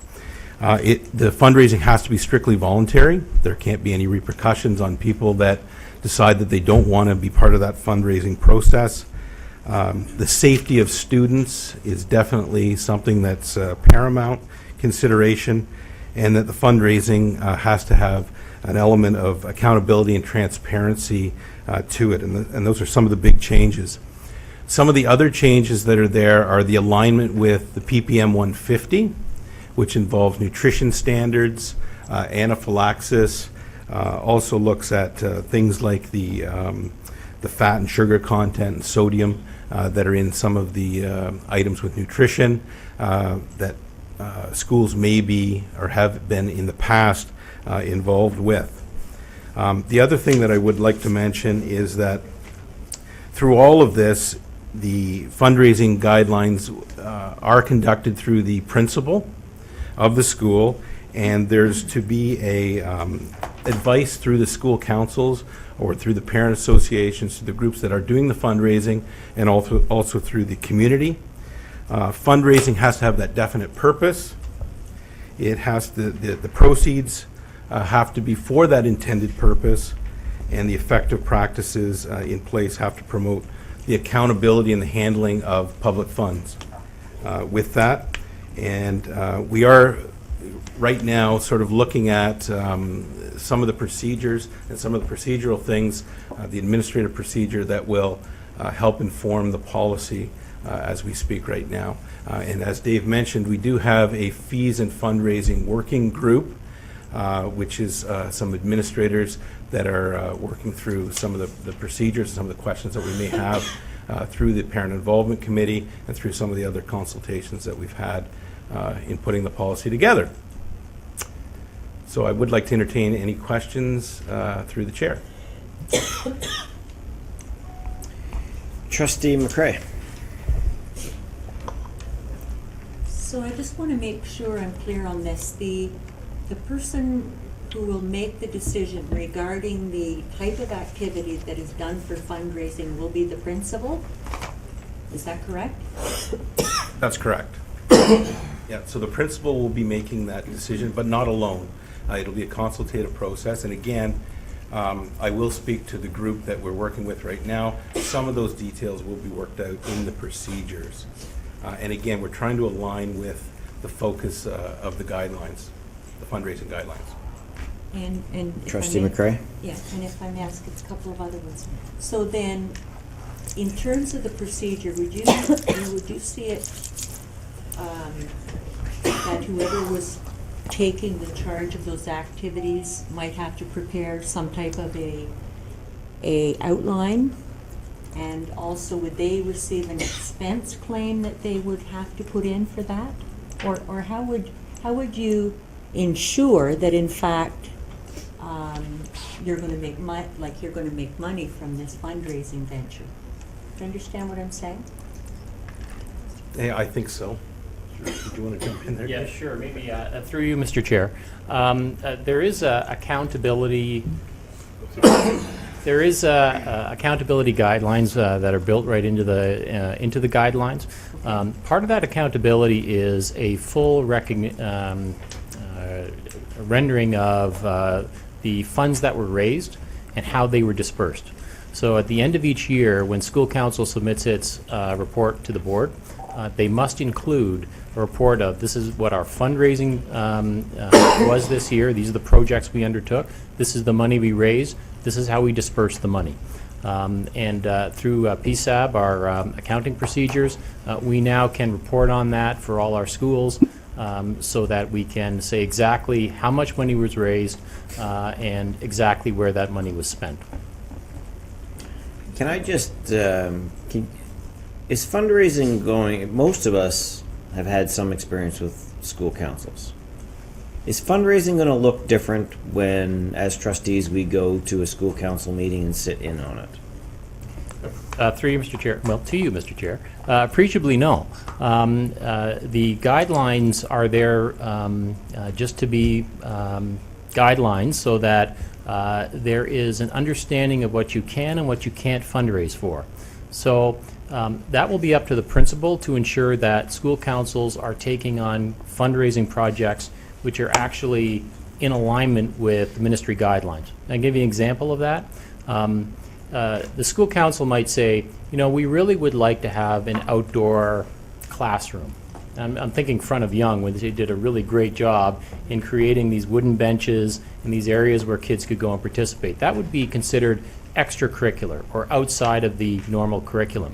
However, if a school council said, we would like to fundraise so we can put an extension on our gym, that would be a capital project that would be not included on these guidelines. That would be something which a school council would not. And normally that's the case now. I don't think there'll be a lot of change for school councils, but there will be an opportunity for principals to refer back to these guidelines and say, now are what we fundraising for truly in line with, number one, the values of the board, and number two, in line with the values of public education in Ontario. So this will give greater clarity on those areas. Because there has been a reg for some time on fundraising, correct? There have been guidelines which have come out in various, over the past 18 months. The most recent guideline came out in March of 2012. Okay. Questions? Any other questions? Trustee McAllister? Through you, Chair, to David. The school councils are instrumental advisory bodies in schools to the principal and to the board. They're also strategic and vital to fundraising. Are you planning on giving a thumbnail sketch and informing school councils about this new policy? Or it's not all new, but what is new about it, et cetera? Thank you. Through you, Mr. Chair. Yes, absolutely. Principals have had these guidelines for since the springtime. Many have already shared them with school council. They were given full carte blanche to do so. Our parent involvement committee has been looking at these, and we're continuing to communicate with our school councils to ensure that they do understand what the parameters are on this. As I said before, a lot of what schools do will not change.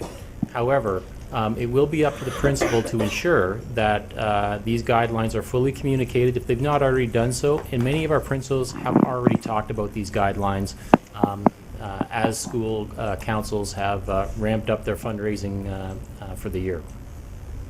Thank you.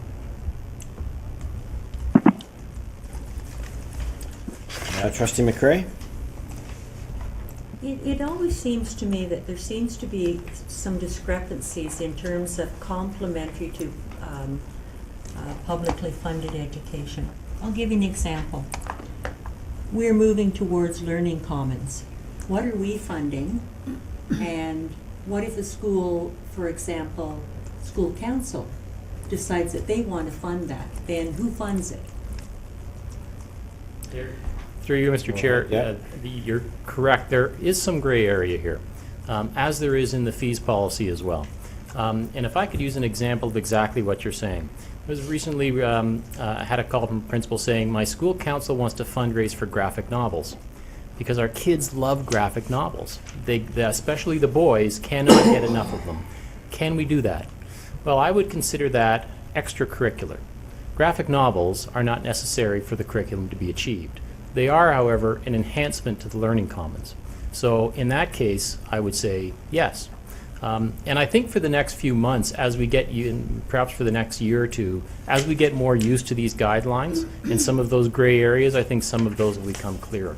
But it's a very good point, and certainly there'll be further discussion around exactly what people can fundraise for. I would say that if a school council was saying we really need those textbooks for math, I would say no, that would not be something which a school council should be fundraising for. I just have one other question. Go ahead, Trustee McCray.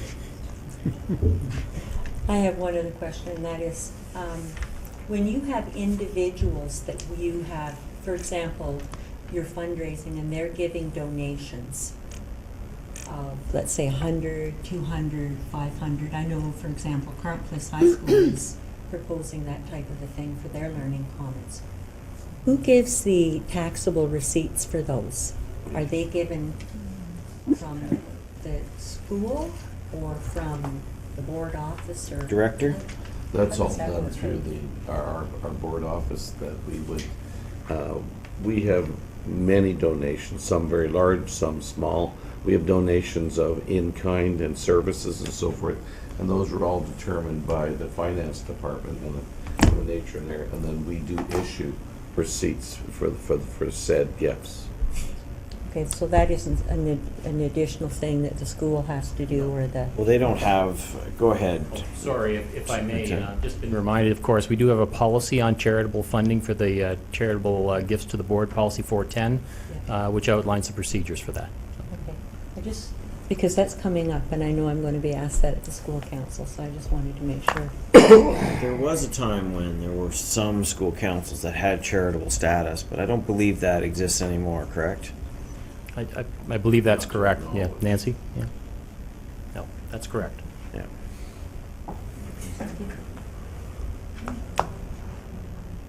All right, any other questions, comments? Yeah, I know, I don't think it's funny, so I'm not gonna use it, sorry. I'm overruling you, Okay, Director. sorry. You have a comment section at the end, you're free to make that joke. I was just gonna say, David, if you put the fund. You're out of order. That was how I was going to end, but thank you. Yeah, that's right. This is a sign of my, my tenure. That's right, lame duck chair. Okay. We have a motion here that the Committee of the Whole recommend this policy to the board. Would somebody like to move it? Trustee Garrow, second by Trustee McMillan. Go ahead and cast your... Oops.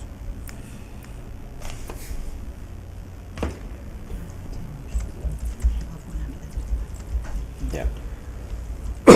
Trustee Buckland just he stepped out, so vote not taken. Okay. All right. Thanks, everyone. Thank you, Mr. O'Neill, Superintendent Coombs. Appreciate you coming tonight and presenting to us. I need a motion to move back into regular meeting. Trustee Karkner, seconded by Trustee McMillan.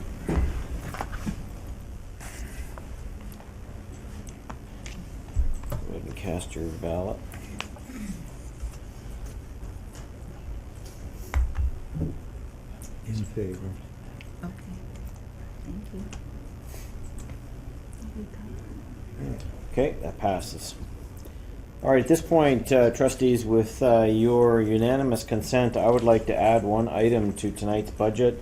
It's in relation to a report we received during the committee whole portion of the meeting, specifically the revised estimates.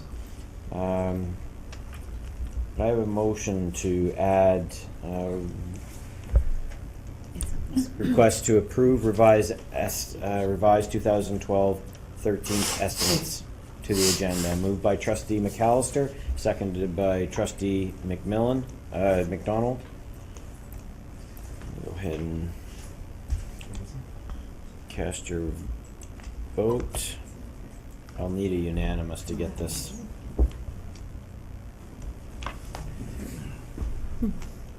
Mine shut down.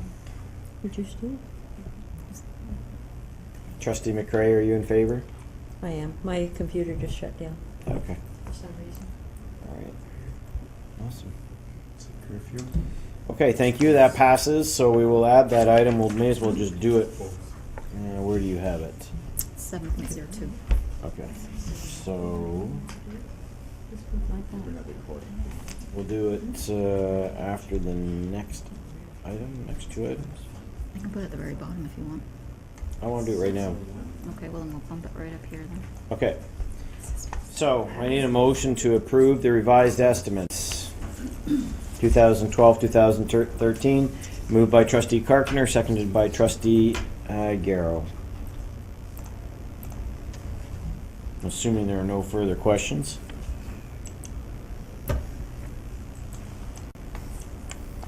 Did you have a question? I'm just letting you know I agree with it. Okay, all right. Yep. Thank you.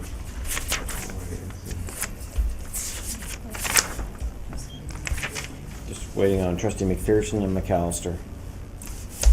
Trustee McPherson, are you in favor? Yep. Thank you. That passes.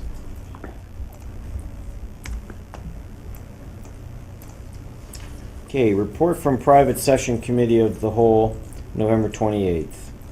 Committee of the whole, private session, November 28th, 2012. We discussed one property matter and one legal matter. No recommendations were brought forward to the board. A report from public session committee of the whole, November 28th, 2012. We have one policy coming forward for approval. That's 325 copyright law. Are there any comments, questions about that? I have a motion to approve. Trustee McMillan. Trustee McRae. Go ahead and cast your ballots. Cast your vote.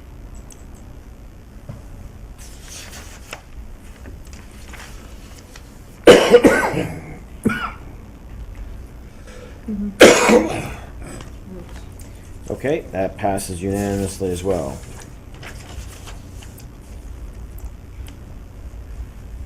Ratification of Special Education Advisory Committee SEAC appointment.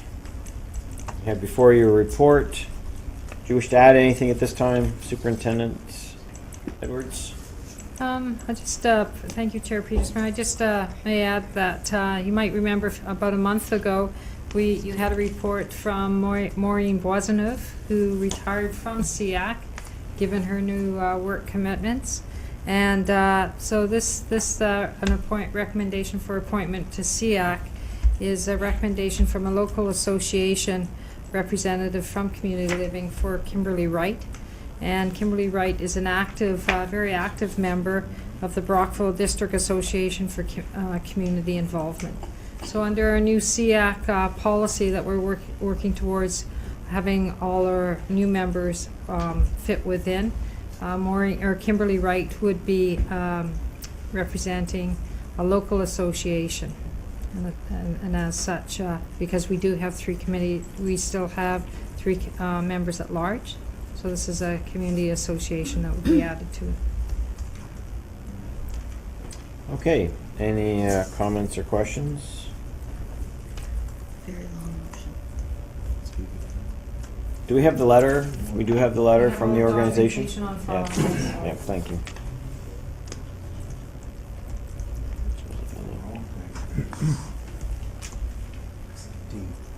There it is.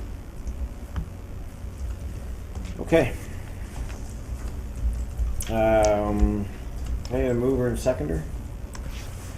Trustee Richards, seconded by Trustee McAllister, that the Upper Canada District School Board ratify the appointment of the Association Representative Kimberly Wright, Brockville and District Association for Community Involvement and Special Education Advisory Committee member effective December 5th, 2012 until November 30th, 2014, and ratify the appointment of the Association alternate representative Donna Richards, Brockville and District Association for Community Involvement as a Special Education Advisory Committee alternate member effective December 5th, 2012 until November 30th, 2014.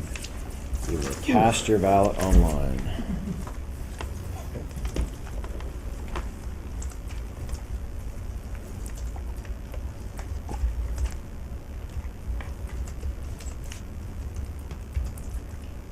Nobody's getting it. Anybody opposed? I'm in favor. Everybody's in favor. Trustee McPherson, are you in favor? Oh, Yeah, I'm just waiting to vote here, but I am in favor. okay. All right. That passes unanimously. We welcome both members to our SEAC team. Next, we come to negotiations update. And I don't think there's much going on, correct? Superintendent Patterson, so. The floor is yours. Finding stuff to do. Yes, well, This is a note, Trustee McAllister is leaving the room. Thank you. We continue to negotiate with our ETFO local union and also with CUPE. We are, in both cases, there is provincial representation, so in a sense, we're negotiating with their provincial, at the provincial level as opposed to the local level, although the local folks are certainly there. And we have dates scheduled this week and next week up until Christmas break.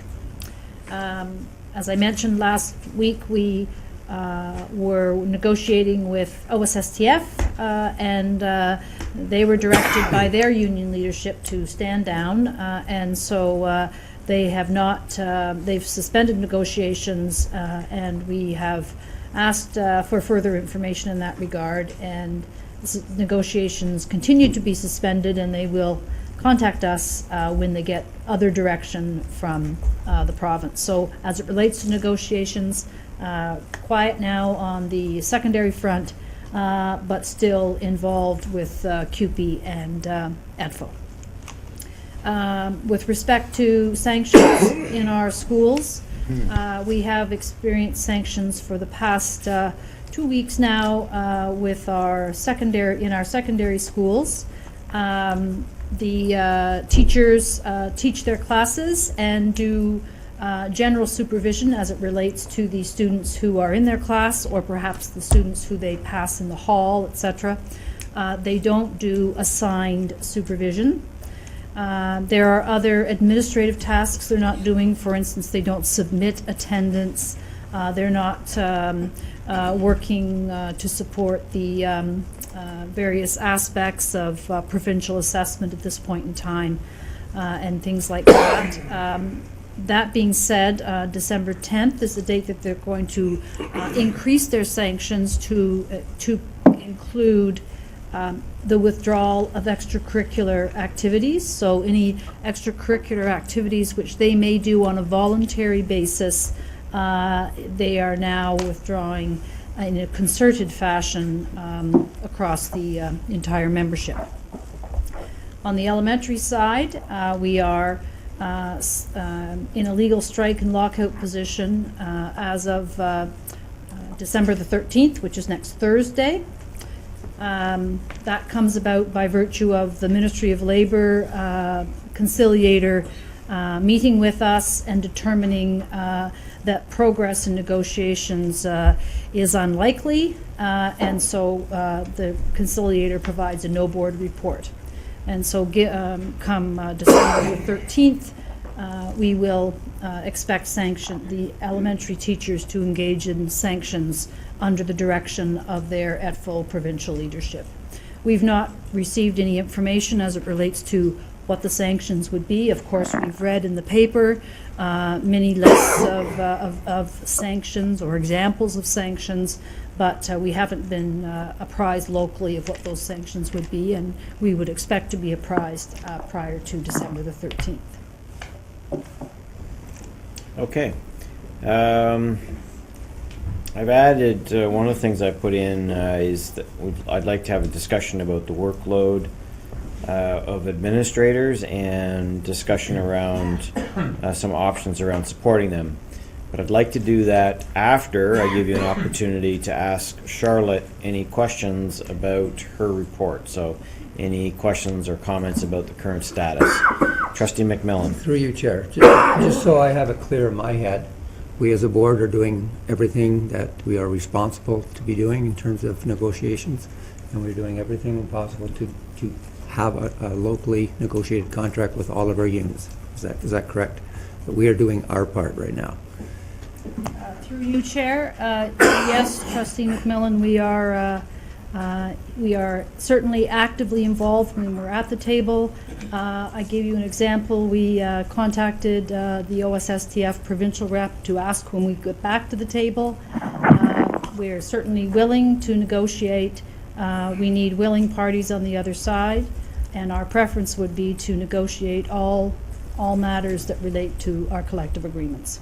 Can I just do a follow-up? Yes, go ahead. Thank you very much. Through you, Chair. The reason I ask that, and I want clarification on that, is I think it's very, very clear, or it must be very clear to the public and also to the Ministry of Education that we are doing our part, and that we're taking our role very seriously during these tough times, and that it would be devastating for us if they were to point fingers at us down the road and say we did not do our job, because we are doing our job at this point in time. So that's the point behind my question. Thank you. Trustee Garrow? Yeah, Chair, just that some of this I know is confidential, but I just like to be able to report back to Mohawk Board of Education and to Mohawk Council as to Sure. What we can do. Anything discussed at this point is not confidential. Okay, we're not in camera, so you're free to. Thank you. Trustee Buckland.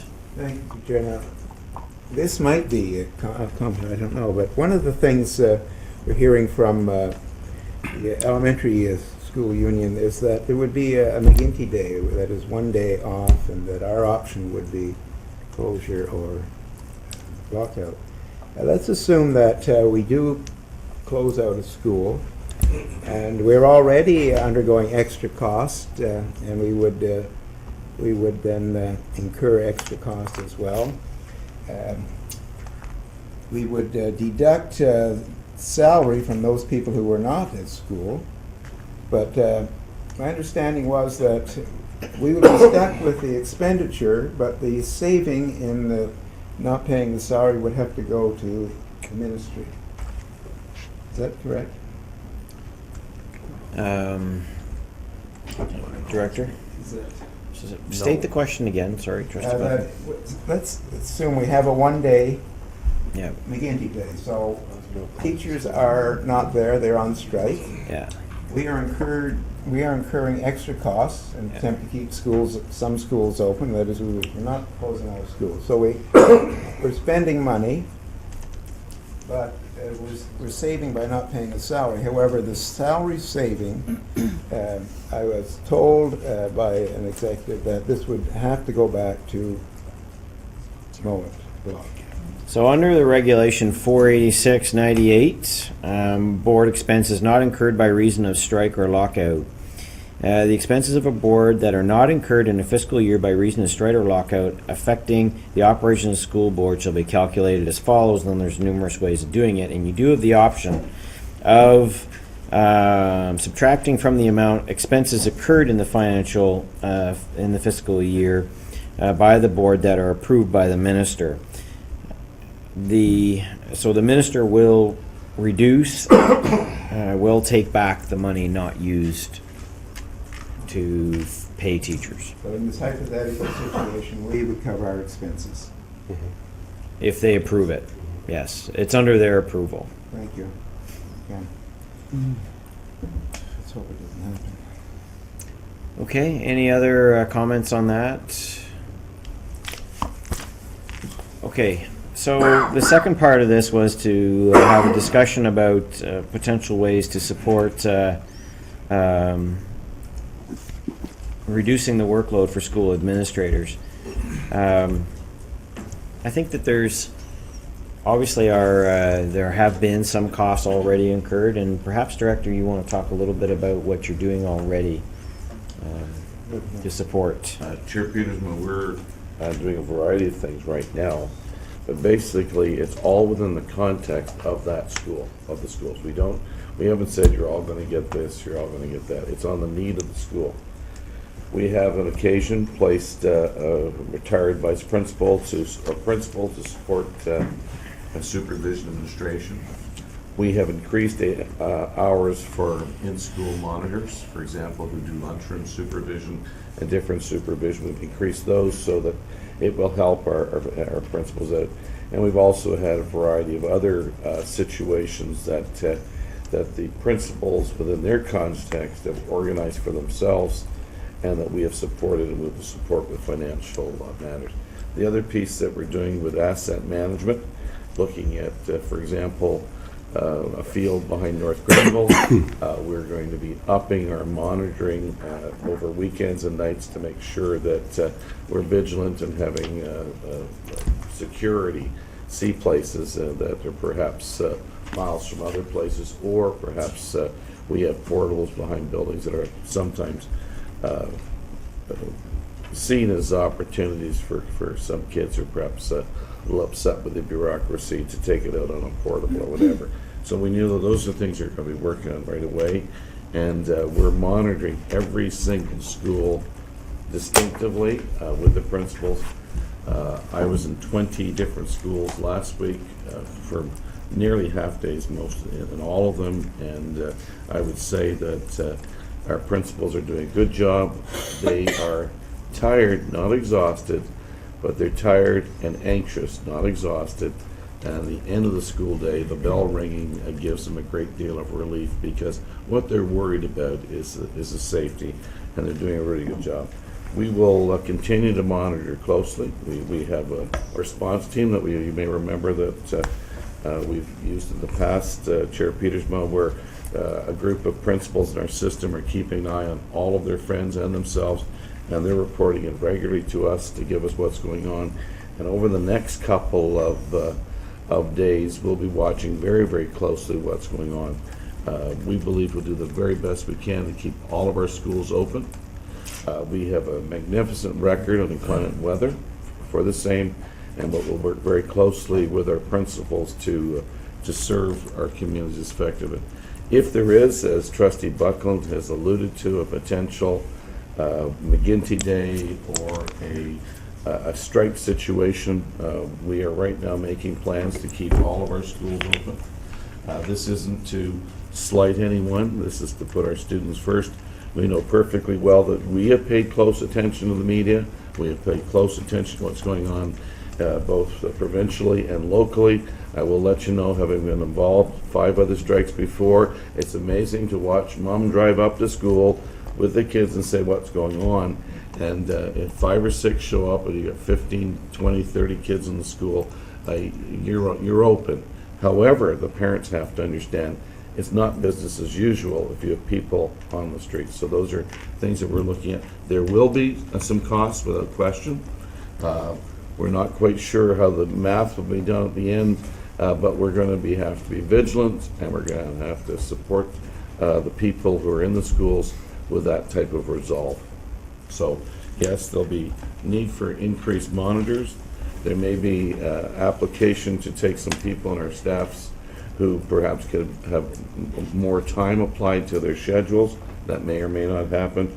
We'll also be looking very closely at the principals who are considered that know a community, know a school well, they may, who are retired, may help us out in those situations as well. But every single one will be done in the context of that school.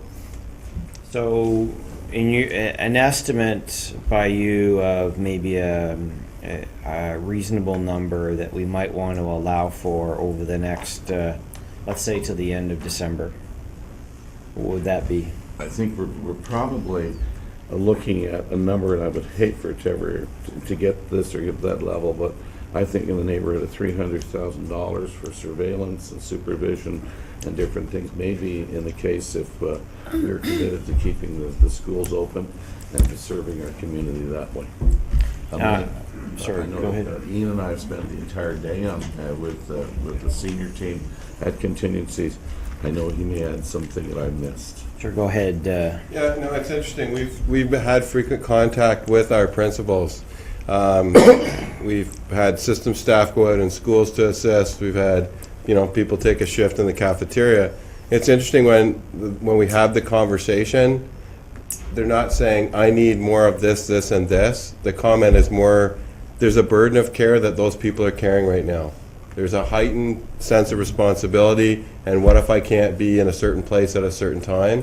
So, it's interesting. I don't think there's anybody here that would say, no, if you need something, if you need me, I'll get in the car and do cafeteria supervision if you need. I think that there is that, it's the psychological weight of carrying your family in a time of uncertainty and stress forward in a way that everybody comes out successfully at the other end. Now, just as just before I open it up to other trustees, I think that it's considering putting a number and us authorizing it, I think achieves two things. One, it connects us to the issue. But secondly, I think that it's important for taxpayers to know that the lethargy by the minister in responding this is costing money. I mean, it's also having an impact on our students. It's going to have an impact on our parents. But the more that we can put tangibles to this, I think the better story we can tell to our fellow constituents. So that's sort of the reason why I asked that this be put on the agenda. So, any comments, questions, Trustee McMillan? No, through you, Chair. No, you pretty much touched on it when you mentioned that. As the director was going through all of the things that we're doing, all I kept thinking was money. That there has to be some support for this, and you brought up the point that we should have set aside some money or authorize some money to be used to cover these costs. And there's no question our administrators are doing an incredible job, and wellness is such an important part of this board. And we have to pay close attention to what we're doing to our administrators, even though they are holding up well. There's no question.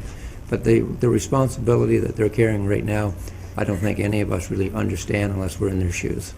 So I was really just going to comment on the fact that I think there needs to be something set aside for our director to use as we go through this process. Any other comments? Trustee Buckland? Thank you, Chairman. The point you made about the minister is excellent. I don't hear anything about very much about efficiency in the central building of Mowat Block, and there should be leadership there. The other thing is, as we look at, I think Superintendent Patterson mentioned the withdrawal of extracurriculars. Now, here is a misnomer, isn't it? It's not. These things are integral to education. And again, we have to live with more contradictions. I realize, teachers, you have to go with the power you have to oppose the power that exists somewhere else. But I hope we're looking at not costs in this case, but maintaining these programs if they are being refused to be supervised and handled by the high school teachers. Director? First of all, we've made it very, very clear that co-curricular and extracurricular activities are a significantly important part of a student's journey and a family's journey with us at Upper Canada District School Board. I have from my office memo to all of our principals this direction, that they supervise their school. If they have a parent, a coach in the community who is fully credentialed and meets all of our certification procedures under the supervision of the principal, they have the full right, whether that's a parent, a guardian, a coach, a person, if they meet our standard of our criminal record checks, they meet all of the standards that they have their references when they come into work, and then the principal sees them as absolutely suitable. They would meet all of our conditions under this principal's supervision to be working with the team. And so that is broad and hopeful. It won't help every single situation, but we have to tell our kids that if we have parents or retired people in our community who've coached the basketball, we already have, I believe, in the neighborhood of hundreds of volunteer coaches who do our football and basketball and bands. They're more than welcome to make a contribution to their school under the supervision of the principal. And that is all covered by our programs and our insurance. And I would encourage our students, our families, our staff, our teachers, and our principals to encourage these people to come out and help us and help our students enjoy a balanced and organized school year. Good. So you have not canceled extracurricular? Not at all. Good. In fact, we are very fortunate, and through you, Chair, David, you may want to comment on what we're working on right now. Certainly, Director. Thank you. Through you, Mr. Chair. We are looking at ways to continue our extracurricular participation. One of the ideas right now is to, as the Director has said, is to get an idea of how many current volunteers that we have already coaching our school teams, because there are in many of our small schools, we do already have community volunteers that have taken over a particular program. What we propose is to perhaps give a brief hiatus so that we can gather this information and then get further information to our communities and to our schools through our principals that would allow us to get an idea of what we can continue to run. It's our determination that we will do our very best to run as many extracurricular programs as we can, regardless of job action from OSSTF.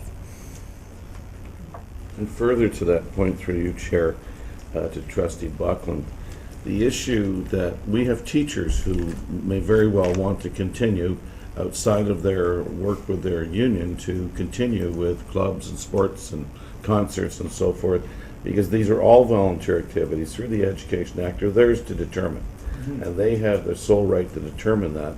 And we remind every one of us that all of us have legislation that we're responsible to be in a workplace that is free from harassment.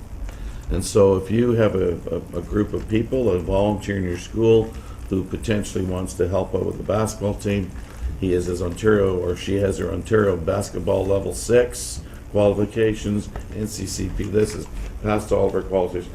They should have the right, under the supervision of the principal, to work in a totally free of harassment organization, to be able to work and have the support of the people around her as per the legislation and our human rights code.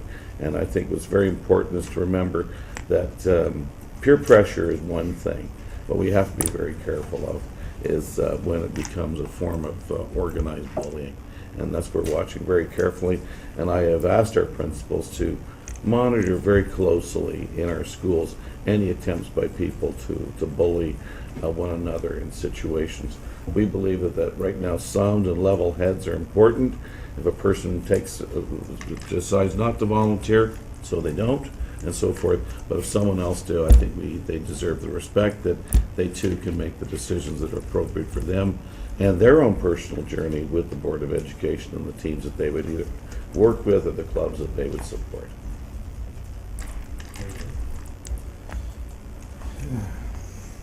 Any other comments? Trustee McDonald? Thank you, Mr. Chair. It is a great discussion, and I like the discussion that we've had, and certainly allowing or having some money allocated to be able to do this. And as much as I would like to move forward, and I would like to propose a motion on that, I also want to make sure that we have an understanding, I guess, of where the money may come from, and a reporting of how we're going to offset it in the future. And so if we move forward in allocating 300,000 or whatever we believe the number might be, I think it will help understand the impact it's had in other areas. I don't think we have $300,000 just sitting around waiting for this type of thing to happen. I'm sure that wasn't expected. So as much as it's impacting some very direct areas right now that are quite tangible, visible, there are going to be other areas, I think, that are going to be impacted if we have to allocate or reallocate $300,000.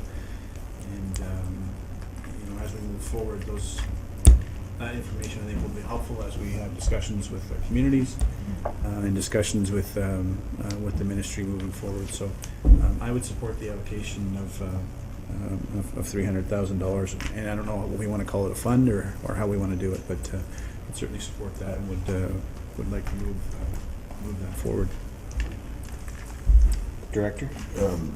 Before a second or so, through the chair, I'd like to respond to a couple of Second Vice Chair McDonald's concerns. One, we've had, as you know, and the trustee are aware, we've had 9 consecutive budgets where we knew exactly what we were doing and why we did it. We made a very tough decision on the $10 million very early in my tenure, and you were the chair at the time. But that was a designed deficit that didn't make us popular with some people, but organized the right way. We're fortunate, though, since we worked all those out and handled them very well, those 9 budgets, that we're in a spot where there is a potential of a surplus. And I said earlier, as I said to the group, that's a very careful surplus of $1.5 million, because in a budget of $350 million, as I said, that could be lost. But right now, we feel comfortable that the costs that I have seen, Trustee McDonald, over the years that are sometimes you go after, you say 6 months later after you've come through it, you go, I didn't see that one. You can be blindsided sometimes on your security, the fact that you've got security going out to more alarm bells, and you have increased presence in your community with your security service that you may be using. And I would say, from my knowledge, it's wise to do that. The second one is that you are going to have people in overtime positions say, jeepers, I didn't know Bob was doing all that. And when you do the reconciliation 6 months later, you find out that you have 45 or 50 people in maintenance who were doing significant overtime to do the things that perhaps you don't see because you're not there all the time, but are happening. You have to take a look at. And on this particular one, we'll pay close attention to each context of a situation. If we're upping or bringing a vice principal in, or raising hours for different staff, those are the places we come. But the 2 areas I said in the beginning are security and overtime. I think those are some you come back and you catch your breath and say, all of a sudden it added up. And I learned from my last situation as a superintendent, that one. So I think that we have a favorable situation, although not generous, favorable, and I'd hope that we'd stay within that type of margin. Trustee Carpenter? Just a comment and a caution, Chair, on this motion, that the $300,000, if we were to approve that it would be used for the principals and vice principals in support of them only. I'm concerned about increasing hours of people who are unionized, and this might not be a positive thing down the road. It's just a caution I'm putting out there. I can support giving the extra support to the principals and vice principals and whoever needs the extra, as long as they're not unionized employees. Director? Trustee Carter, you make a very valid and strong point that we're not in a situation here trying to cause an angry situation when we don't need it as we go through. And no way do we do that. And I go back to my earlier comment. In talking with the full senior team today, and we've been at it all day today on this, and I think we probably consulted with over 25 principals on this situation.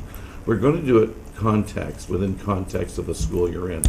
It'd be inappropriate to say, at Rockland, this is how we'll do it here, and the staff talents are here, and then down the road at Smith Falls, we'll do it this way, because of the nature of how the staff have been organized and what's going on. And what you're going to see is a heavy reliance. We do not want to get a situation where we anger or pit staff against staff, but we do know this, and what I've heard you say, Trustee Garrett, the safety of our students is critical. We do not want, as our principals are most worried about, is a disaster or calamity at their school where some student pays the price because we couldn't get the level of supervision we wanted. So that's what's at the center of this. But we do wholeheartedly agree with you. This isn't to pit one group against another. Trustee Garrow? Yeah, through you, Chair. Just when we went through the revised estimates, 21 Alsace students were, if there's a decrease, there's $300,000. I'd like to maybe use that instead of giving it back to the feds. I hate giving any money back to the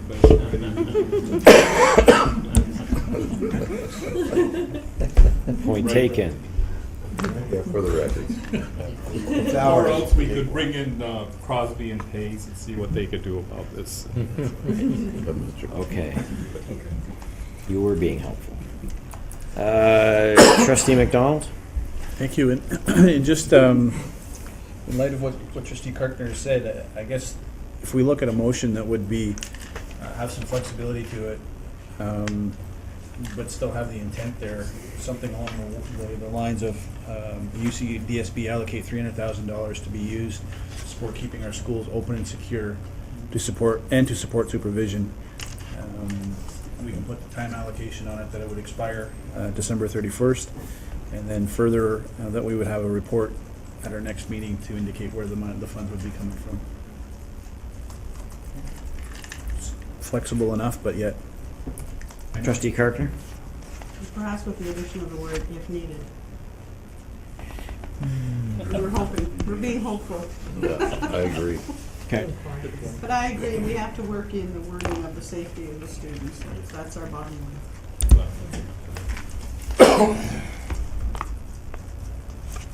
If required, Okay. If required, I think. I think that covers it, and I think that we have 2 weeks to the next meeting, so that if we get in a position where you think that that's not enough, or that it can be reduced, then we can always discuss that, or whether we need to maybe extend it beyond that.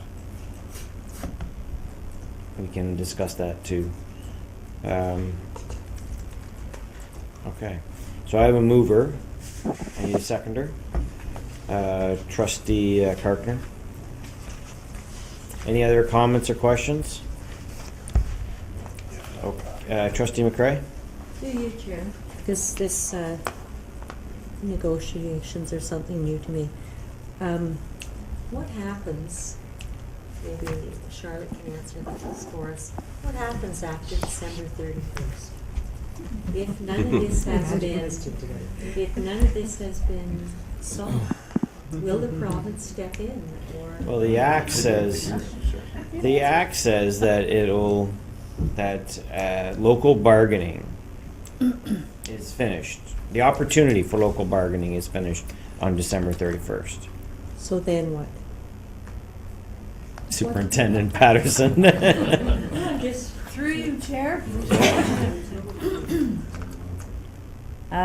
The date that we are all working toward is December 31st. and where that? It has been my experience in previous rounds that by times that date is extended. I have no information about that, and I have no idea if that is actually what the minister would do. So right now, we're working toward a date of December 31st. And one more question. Go ahead. So when does the province step in? When they want to. That's when I think when they have figured that they can blame us. I think that's it. Well, the boards couldn't succeed at local bargaining. Consequently, we're going to have to step in. We don't want to, but we're going to have to, because those boards couldn't get their act together. But I don't know whether in the act, I'm trying to pull it, whether they would have to get, because it's in legislation, whether they can extend December 31st without amending the bill. See, I don't know that they can. So I think because it's in there, I think they're, anyway, we can read that at our leisure. Any other questions? Okay, let's go ahead and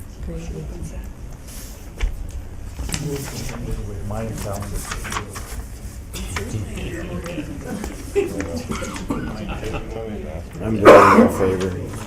Going in on the 21st anyway, so.